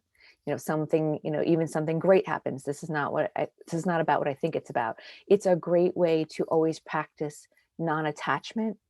So, when something beautiful and wonderful happens, it's not what you think it's about. It's not, the happiness is not from that action, because then we make it so small, right? It's so defined as, I'm happy because, so and so bought me a present, or I'm happy because my son graduated. Right? Well, my son did not graduate. He did, but he did not graduate on time. I never got to see all that. And so I was tied in my happiness with seeing him in a cap and gown. I'm still processing that. That's my own Okay. fault. I don't want to say fault, but my own doing. I could do it faster and I haven't. And that's 3 years. There's 3 years of me still working through some of that. And even though I know all the parts, I'm giving myself grace that every time I think I'm there, something else might, like, is coming up again. This year, Ashland's graduating, because now I'm seeing the pain in him. At the time, he was really okay with it because he graduated the following year. He did what he needed to do. He's so tenacious, and he'll do it. There's no end for him. I learned so much from him. There is no end. There is no, it didn't work out. There's no failure. There's just next. And that was huge. Like that lesson, I am still working through, because there was still an old tie, an old building for me of, you watch them in a cap and a gown. I went to so many IEP meetings and so many special ed and therapies and all the stuff. Like I just wanted to see that closure. Right. And I'll never forget standing in the kitchen when he said to me, we found out a week before he was supposed to graduate. And I couldn't hold it back. I was just devastated. And I was devastated for the amount of years that we worked so hard and struggled. And he'd be crying under the table with tantrums and all the things, and the counseling and medications and doctor's appointments. And so all of that, remember, that's why I say give yourself grace when you talk to little Lynn, because it's not just one thing. It's all of those episodes that we tend to keep track of in our mind. And he looked at me, and I had the refrigerator open. I was trying to like not look at him because he was leaving for something. And he's like, Mom. I didn't want to look at him because I was crying again. I just kept crying. Like it just kept coming up. And finally he's like, Mom, look at me. And I closed the refrigerator door, and got tears streaming down my face. I say I don't cry a lot, but sounds like I really do today. But these are big moments, right? And he looked at me and he said, it's fine, Mom. I'm going to graduate. It's just not the way that we thought it needed to happen. That we thought it needed to happen. I looked at him awestruck, because in that moment I couldn't put it together. I couldn't put together my devastation and the complete knowing that he was beyond me. At that moment, I needed to catch up. And I looked at him and I was so confused in my inner body, because I still wanted to hold on, but I needed to see you in a cap and gown, all of that. And oh my God, how can he be so far ahead of me in this way? It makes those moments, like which is happening with your father, blow our old belief systems up, and they level our buildings so we can deconstruct to reconstruct again. That was one of my moments Mhm. of, how can this be? This makes sense, but I want to hold on to this, right? So give yourself grace, because you're not going to have all the answers right now. But you're going at a pretty quick clip. You're going pretty quickly. Yeah. Like you really are. It's pretty amazing. Mm. Well, and thanks to your help. Oh, Yeah. well, I'm so happy that it is resonating, and that I just told, who did I tell? Jess. I just told Jess, not your story, our story that you shared with me though, about the feathers. Yeah. And somehow it came up and I said, do you want to hear that? Because she loves to hear from the, she's been in the hospital for over a year. And so her abilities are amazing. Um, and some of our conversations are just to share and to have Yeah. conversations that are not just how you doing, how's therapy going, you know, and that's why she leaves so high vibe many times. And I said, oh, you got to hear the coolest story. And so as we shared about the feathers, and I said, and I turned around and there was the feathers. And I said, and I never, ever told anyone, you know, I'd be like, no, I was arguing. No, I'm not telling her. I'm not saying anything. I don't even know her. I'm not saying anything. So you were that moment too, where that was the first time I really trusted my gut or trusted my guides to to verbally speak something. I was like, if you could have seen me, I was like, I don't know. Yeah, no, I'm not going to. I gotta take notes. What's happening? I felt like Sybil. I was like, and meanwhile, I'm trying to take notes for Alicia, who kept going, I have no idea what she's saying. I will take your notes. You'll take it. What? Oh my gosh, that's so cute. So I'm trying to take the notes where she would kept looking over and I'm like, what is happening? Okay, I will tell her. That is So, so cute. so I did. So I just told her the message about the thing that you had said to Florence, who was on the other side of me, who told you. Yeah. So I just love sometimes, even in the midst of all the crap that goes on in the pain, I just have to say I love my life. Like I Yeah. love the amazingness of it. Not what I have or what I'm doing. Yeah. But it's just amazing. It is. It is. So now you know how you're going to go into staying open to dad for the next couple of weeks, because you're going to be in this high vibe Yeah. place. So we found it for you, this high vibe, thinking about that conversation, not in pain. Like if you were to suck out, you know, you have that magic, actually, you could take that out and just be in awe Complete. of that conversation, of the magnitude. That's the word I was trying. I had to stop. I'm like, there's a word and I kept, I was blocking what was coming. I said enormity or something. Magnitude is the word that was trying to come through. The magnitude of that. It's like this wah, wah, wah, wah. I don't even know. It's just the sound and the largeness of energy of you and your dad in that moment, which is why he ended up in tears. Makes total sense now, because again, not that I thought about a lot, but there was times where I'm like, like he knew his life was ending, Mhm. we had lots of different talks. And I always thought, how on earth does he keep it all together? And to think back, I'm like, the only time in that whole time that he got emotional and showed that emotion is when I came back from that Arbonne retreat and just shared with him how, I don't want to play small any longer. I really want to fully show up. You know, the gift that you gave him by that, Mm, that gave him, it all went, it just came. Like that's just this energy that I feel like it's just beautiful. Like the life, everything you've done together into this. I've done it.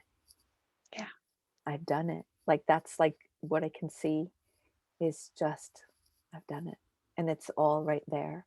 You know, all the different pieces, all the millions of strands, all the Christmases and the Easters and the conversations and the graduations, like all that. It's just big, big, big, big, lots into that one last conversation that was not last necessarily, but that was the impactful one. So he gave to you and you gave to him.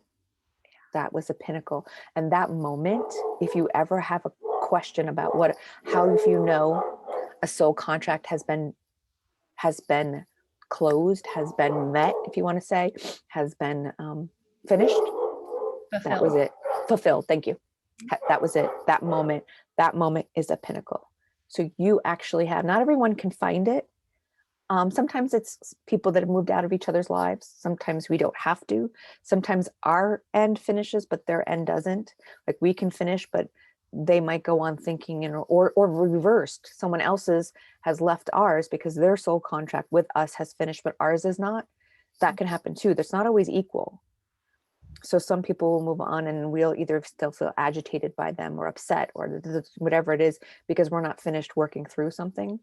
But at Mhm. that very moment, you and dad close together. That is such wow. I know. That was so wow. Awesome wow. And the other thing I want to tell you that my dad's main big love in life was music. Huge. I mean, it was his stress relief. He said, he would tell me, sis, whenever it really helps me if I start to feel anxious or having stress, I just Wow. back into the music room and I pick out a tune on my guitar. Wow. And he was the one in the family that, he would pull up in his truck. And if there was a song on the radio, he would just sit there and he'd take it in and really just take it in. Wow. Yeah. Oh my God. I'm like chills from toe to head to toes. I'm like, thank you for telling me that back because I still am learning to trust, to trust, to trust, to trust. And I say now without having to have the full knowing, but trust. And so when you give that back to me, it just helps my like same thing when when I stopped you the other when you were going like this. And I'm like, I want you to know because I want you to see it and be aware of it. So when you give that back to me, that just helps solidify for me the same thing I gave you trust, trust, trust, trust, trust. And for me to keep trusting between the music and the empowerment. That's amazing. It's amazing. That's amazing. My only question on that, I'm like, okay, does that mean that I need to have a country western station on? Because that's the No, music I listen to, which I do love, no, right? no. And I'm like, okay, how do I do this? No, you just whatever you're listening to. Like there have been times where music is huge for me. Huge for me just for my mood. Same thing, like for my mood, for messages, for calming, for revving up. Like a lot of times on my way to work, I play. If anybody were watching me, I'm trying my. I'll play with the energy like around me. Like I literally will feel into energy and can move it through my body, which I'm sure you can do too. And it's not all by like Kundalini spirit junkie music. It's like literally like Lizzo or something else where it's just lighting me up. So it's not like, oh, I have to listen to something that doesn't have swear words or doesn't have that. It's not like that. That's our own mind that we. And so something will come on and it totally lights me up. So that's like me, anyway, raising vibration. But there have been times where there was something last summer. Maybe it was the summer before. Who knows? I feel like I lost a year with COVID. I think it was last year. I was driving and I got in my car and my phone wasn't hooked up to the the radio. Usually I have to hit Mhm. change it because it's on the radio station. And it started to play a song. And I was like, oh my God, what the heck? Like, so to pay attention to some of this too, like pay attention to if there's a song that you just not necessarily like, and why is this on? But zone in and listen to the words. So a song was playing, and I think it was by the Cranberries. I don't know. Something. I didn't even know it was on my phone. And I'm like, my phone is hooked up. I didn't even hook it up. So that should have been my first inclination. I'm a little slow sometimes. So it's playing. I'm like, I don't want to listen to this. I don't even know why I have this. This is not a good song. And so I'm trying to change it, right? And all it did was start it again at the beginning. And I'm hitting a different song and it started again at the beginning. And the third time I was like, oh, and started to listen to it.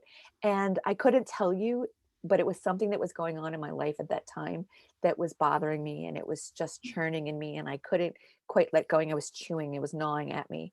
And I listened to the song and I went, I didn't know that those were the words to the song. Obviously, I never really listened to the words of the song. And the words probably weren't meaning that in the lyrics of how they were singing it. But as I was listening, I was going, oh my God, it was exactly what I needed to hear. And that's when I went, okay, thank you. Okay, thank you. So pay attention to that. I mean, it was like the third time. I'm like, geez, I'm like, God, this is the worst. And like two times, and the third time, I remember my hand was halfway through the air, and I was like, oh, I'm going to listen to this. I will listen to this. Okay, I will listen to this. So no, don't worry about what you turn it on. Don't look for it. don't look for it. Just say that you're open to, if he'd like to, any messages that he wants to give you. Yeah, and that's so interesting. I just had a thought because there's many times where I'll listen to a song, Jen, and I've kind of made a note of like, what is that? Like, what am I supposed to do? But it's this feeling, and I had it after my dad passed, and I feel like I've had it a little bit come up here recently, but it's almost like I can feel the song, and it kind of brings this inspiration of like this feeling of something coming out, and maybe I don't know if you can relate or what have you, but Yeah, oh yeah, absolutely. like some And I don't know if you notice this. See if you do this other times, you're playing with energy right now. Like you okay, were like you're receiving energy. Like when you go back and look at this, like you're like, I'm like covered in chills right now. I'm like, oh, she's an energy weaver too. I can see that she's like, you're a light weaver, and you're like, it's coming. Like you're like literally touching it in the air as it's coming okay, in. interesting. So I love because this has already kind of been dog-eared for me, and not heavily, but just in our conversation, it kind of came back and I was like, maybe there's something here in this because I almost feel like when I listened, like I've even kind of told myself, maybe I need to listen to some of these songs that really elicit that feeling and then start to write after that. Mhm. Because Mhm. it feels very similar. Like I feel like, oh my gosh, I have all this stuff coming up that could come out. I just feel it. I don't Do you know know. It's that's interesting. do you well, first of all, you just answered the maybe you already know because you have that. That's the part that you don't have to trust yet. You have the feeling, you already know that to follow through now. Well, or I'll tell you to follow through because you've already received that message. Yeah. Secondly, or firstly, whatever order, music is of the highest connection with our angels and guides. It's Okay. like way up there. That's why even in church and things like that, if that was my favorite part of church, like I really wasn't a church, I didn't love church, but the music, I was like, I felt that's when I was totally connected. And that's how music still is. There are times if I don't know if this happens to you, but if I listen to a song, now I understand that I did not understand it a few years ago. My whole body will be, I call it, we talked about it, activated. Like I'll have goosebumps all over my body. I'm like, why do I have goosebumps all over my body? This song's not even like, a song that you would think that you would connect to angels with. Um, but what happens is I'll listen to a song like when I was getting ready to go to Spirit Junkie 1 every day. I have no idea why, but every day I would listen to a song list on my to work, way to school, and I would just envision me. When I would hear it, I would be so excited, and I would see me like dancing on the stage with Gabby, and little did I know that she plays music in between. Did you go to your either Spirit Junkie? She play in between. You're like out of your seat and like activated with like the best songs, and she's dancing on the stage. I did not dance on the stage with her, but I didn't even know that this was a thing. But it got me in such a high vibe state all the time that when I got there and I was in front row, at one point she was saying something. I was so comfortable already. She was saying something about, because there's people from all different countries and someone was speaking another language, and she said, oh, I always wanted to learn Spanish, Italian, I think those were the two, and sign language. And I'm in the front row, and before I even knew what was happening, I was so activated. I said, I can teach you. I was like, who's talking? I was like, what just happened? And she goes, we're going to talk on break. And I was like, okay. Because the front row was like below her. And like everybody around me was like, oh. And I was like, oh, like, who was that? Who was that person? Someone take her hand down. I love that. And we did. And we talked on break because she stayed on stage. People took a break and had a drink. And so Elodia, just beautiful. She was a woman I sat next to on the first night. I thanked her. I literally turned and said, thank you for sharing your energy with me.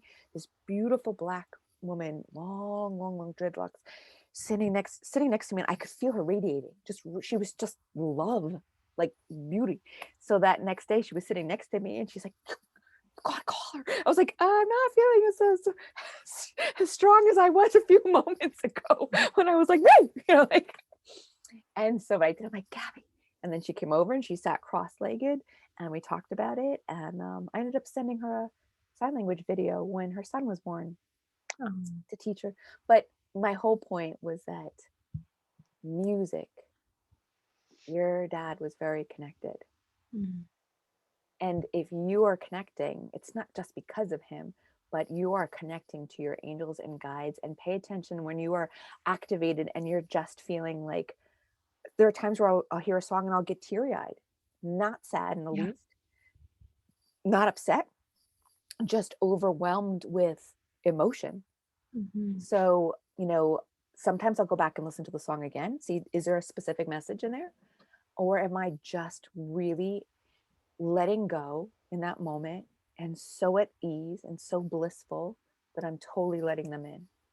And Mm, that happens too. yeah. I It's a love that. beautiful, it's a beautiful thing. Yeah. I love that word activated. Like I I get that. do. I definitely do too. That was recently. It's not mine. It was actually, I mean, I never, it's, I'm reading a book by Carolyn Mace. Okay. And she spoke about, she's talking about archetypes. Very interesting. Mhm. Um, I've heard about them forever and they never interested me until they did. Yeah. Archetypes and past life Mhm. and soul contracts. And I was like, of course, it pops up when I need it, right? And she actually said the word animated. Okay. But so sometimes I'll use animated because I liked that. It made sense more than just, oh, I have goosebumps. It's like there's an energy flowing through me, that I know Mhm. you know what I mean. Mhm. But activated is what I feel like it happens. It's like it's turned me on. It's Yeah. it's like a piece that was laid dormant until I found the right key and, oh, wait a minute. Oh, something's stirring. Yeah. So Wow. so she says animated, but I really feel like it's activated because something's happening that didn't before. Yeah. I resonate with that very much. Yeah, I do too. Well, I'm glad you do. Yeah. You're doing awesome. Thank you. Thank This you is so much for your help. Oh, you're welcome. Thank you and I don't just say that in return as if I'm not taking the gratitude because I am, but I do want you to know that it does feel so, I always leave with more trust. Okay. Of course, I feel gratitude that they use me. And I gratitude myself for saying yes, but also that they're using me, that they're choosing. Well, I don't know if they're choosing me because we're all chosen. I always want to be careful with my words. We are all chosen. We just don't all say yes.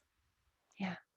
So that's why I say I'll give gratitude for myself for saying yes and for you Yeah. for saying yes because everyone's chosen.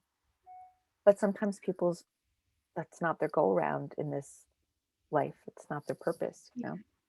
it's to do other Well, things. I'm just extremely grateful. I have to tell you one thing that did help after Maggie passed is that weekend I was painting a room in our house and I was like, what could I do? And I listened to our recording Oh, that was just, a couple of days prior to Maggie passing. And it was really great. It really helped. And what was interesting was that in there, kind of a big message you said, I'm being told for you to really um, attach yourself to the feeling, like really oh, being come in tune to the feeling of when these messages come I didn't in. even know I said that. So 'cause Yeah. sometimes I don't. So that's very cool. So it was interesting because then 2 days later on that Thursday, I was super activated with feeling, right? Mhm. Where I Right. was like, Overwhelmed. why am I feeling this?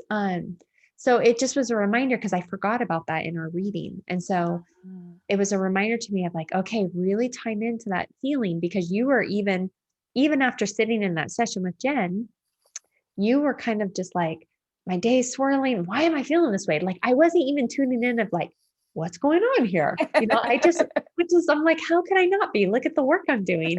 This is Doesn't why that I've make been you crazy? Like when we're like, I feel like those V8 moments. It's like, how did I miss that?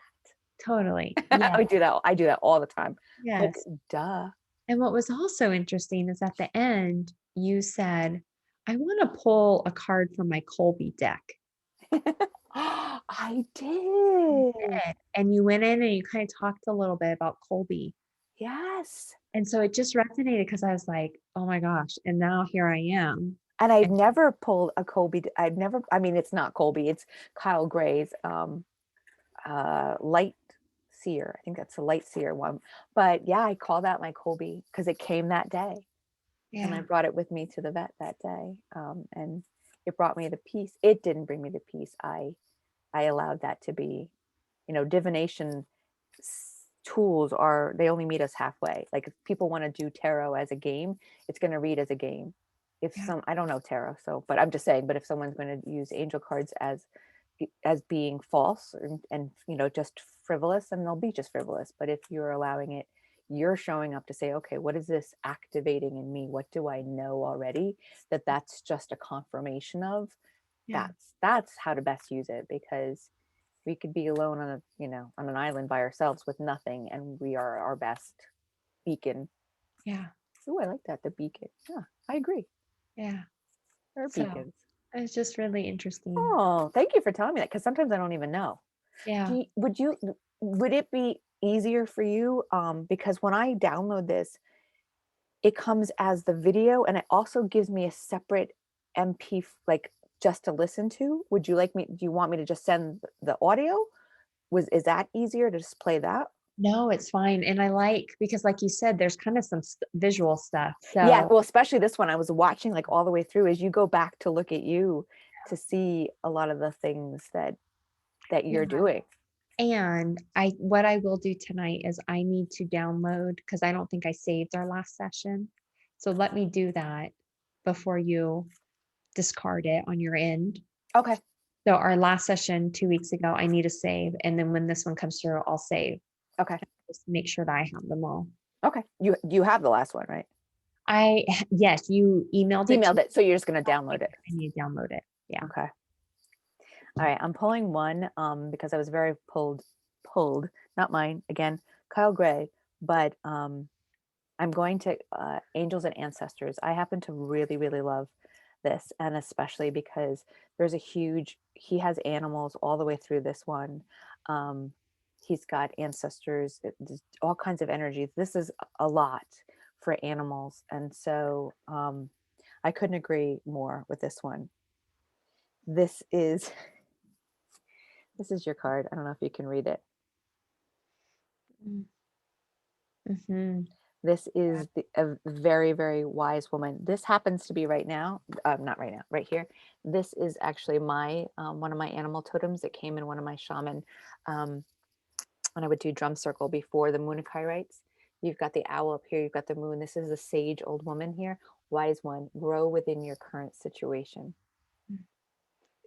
There's no better way of closing than that, Yeah, for sure.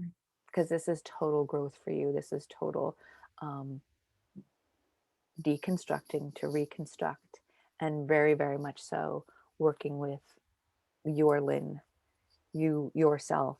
I'll take a picture of this to send it to I don't want to say reevaluate, but reconstruct your Yeah. fears about death, because you have proof that it's not the fear of now, it was the fear of then, and that has shifted. And tonight was a beautiful confirmation of that with Dad. Yeah. Yeah. And being patient, but Maggie had a piece of that. Maggie chose to do this for you, Yeah. and now we understand a little bit more why. I mean, it may not, your daughter might not understand it to its depth, but you do. Mm-hmm. Yeah. And the repeat of that feeling that you had with your cousin, Mm-hmm. it's eminent. Nothing was going to change. There was nothing for you to do, but that's when you can call them in and ask for peace. Like, I need you. I need to feel you. I'm asking for you, and I'm accepting, and I'm opening, however it is that you want to say that, you're inviting, Mm-hmm. rather than them just standing around you, but inviting them in to hold you during that time so that you didn't feel so off. Yeah. So now the next time and there'll be times, because you are highly, highly sensitive. You're on that vibration. Yeah. You're going to think this is the oddest thing that I'm getting right now. And I'm not telling you to do it. Yeah. For someone who has this, had a previous deep fear about fear that are in the death, that are in the process of shifting, Mhm. you would be a phenomenal hospice Mhm. person. Mhm. I feel that your energy is this walking someone home.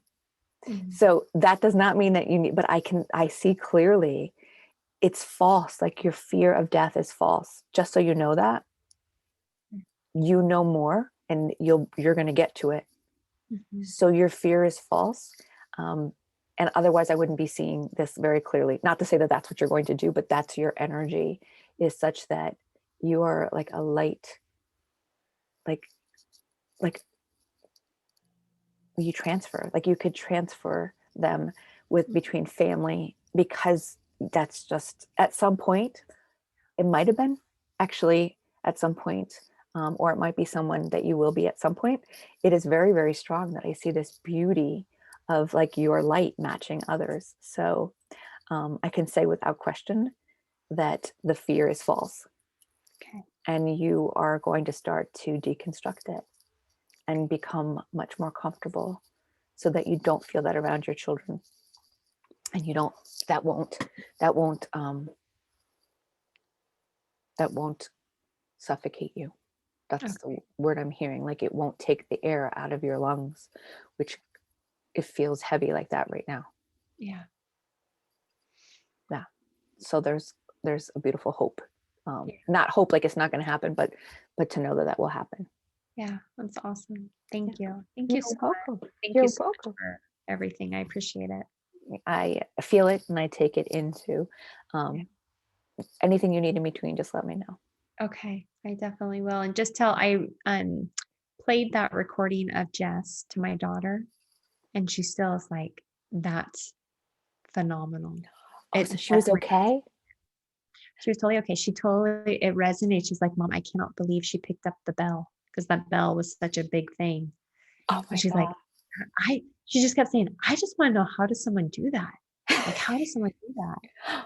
And if it comes up, one question that my daughter did ask, she goes, Mom, is there a way that we could ask that gal if, like, what do we need to do for Maggie's brother, Sam? Like, is it okay if I get another kitty? Will it be a companion for him? How can we do this? Because she would like another kitty, and we're trying to figure it out of Oh my with god, I'm her, just like chilled right now. So what do we need to do for Sam? So Sam is her brother, Maggie's brother. here. You Yeah, have him. yeah. Okay. So is her question like, would he be upset or does he need someone? Okay. I'll Well, ask her. she'd like to get another kitty, but she's like, what, she just was like, what do we need to do for Sam? Do we need to wait? Um, Gotcha. if we get Gotcha. another kitty, can it be his companion? And my hope is that's what we're calling in. And so we'll Of see. course you are. Of course you are. But Well, I can definitely ask her. yeah, That just makes me so happy that she's willing to ask a question like that. yeah. And Which, yeah. go ahead. Well, she asked me a few times. I'm like, well, because I'm kind of like, I don't know. I don't want to reach out to Jen. I'm like, I'm going to be talking to her, You but that can is, reach out anytime, and especially because um, this makes Jess feel extremely. I told her, we've been talking off and on just because I don't even know how we got connected. I'm just trying to find something that she sent that I'm going to send it to you. And it says, one other thing, when she is ready, Kelly is her cat. She connects to the cat to connect. She like connects with through her cat, her previous cat that's passed okay. to other animals. And um, anyway, I'll finish this one and I'll tell you what she saw when she connected. When she is ready, Kelly just told me that her girl needs to hear this song. It's very funny that you should say country music because it's for King and Country and it's called Burn the Ships. It is very powerful. I'm actually going to pass both of these to you. I'm going to pass her exact words so you can see. Oh, wait, hold on before I lose it. Okay. Now I just lost. But I know that she feels extremely useful when, and I knew it, I heard it immediately to reach out to her. Hold on. Forward. Lynn, and I didn't send it yet because I didn't feel it was time, but I do feel it is. So I'm sending this right now. And you'll see it's her words um, that she says. One other thing, when she is ready, Kelly told me that the girl needs to hear this song. I listened to it and I was like, whoa, oh, it's powerful. And it's funny that you should say anything about country music because it's a country song. So Awesome. now I'm sending the picture to you. Now we know what the country part was about today too. So you can listen to it, and then if you feel comfortable, listen to it with your daughter. But I will ask her about Sam. This is the last thing I'll close. It was funny because when she said she connected with Kelly, about this, she said all she could see was Kelly. She's like, I know that I'm not literally, but in this little like Walmart vest that she's like the welcomer. So whenever she's going to connect to someone who's just animal that's just passed over, she always sees Kelly like, hey, I'm Kelly. Welcome to Walmart. She's kind of like, hi, I'm Kelly. Welcome to heaven. Like she's kind of like that presence. So we joked about it tonight, like when we were talking. And I'm like, how's Kelly in her Walmart vest? That is so cute. Yeah, That so is, you could pass that to Morgan, like just Kelly in her Walmart vest. Hi, I'm Kelly. Come on in. I will. And I think just the main thing I wanted Jess to know is just how accurate she was also, I you know. told her that, and I did the part that you came back and said that how she was spot on. I passed that to her because I knew that was important because she had gotten the impression at one point that she was off her game on some of the meds that she was on and different things like this at the hospital. And I had gotten the message that it doesn't matter, like it's not changing anything. And then I said, people need you. And like, Mhm. and she needs to be needed, but I said, people need you. Don't hold back. Don't have a fear. Cause she was like, I don't want to say something that might be, she had this fear, and I said, Sure. I'm receiving that you're not.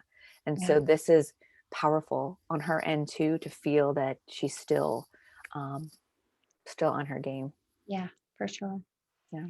Awesome. Well, thank you, Jen. Thank you You're so much. welcome. You're welcome. So I think we're scheduled for 2 weeks. I do think so. I don't have my thing down here, but I think I had them all in there. So we were, Okay. that's our last one, I think, for the 6th. So if you saw it, it showed that it got canceled because I only put it for, Okay. I don't believe in making people do a whole 6 or 12 months. So you can let me know if you want to, Yeah. like re-up after that and we can do another.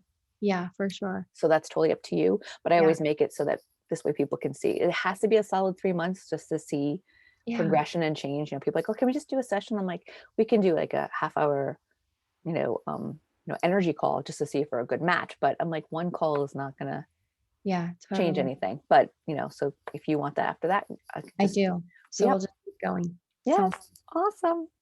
So awesome. I'll just do as an open when I make the next one. I'll just do it as an open, and then if you decide not to, then we can just close it off. Yeah, but just keep it going. Yeah. So we'll just do that. Okay, sounds good. Mm. All right. Thank you. Have You're a good welcome. You too. As soon as this downloads tomorrow, I'll send it out. Okay, perfect. All All right, right. take care. You Bye-bye. too.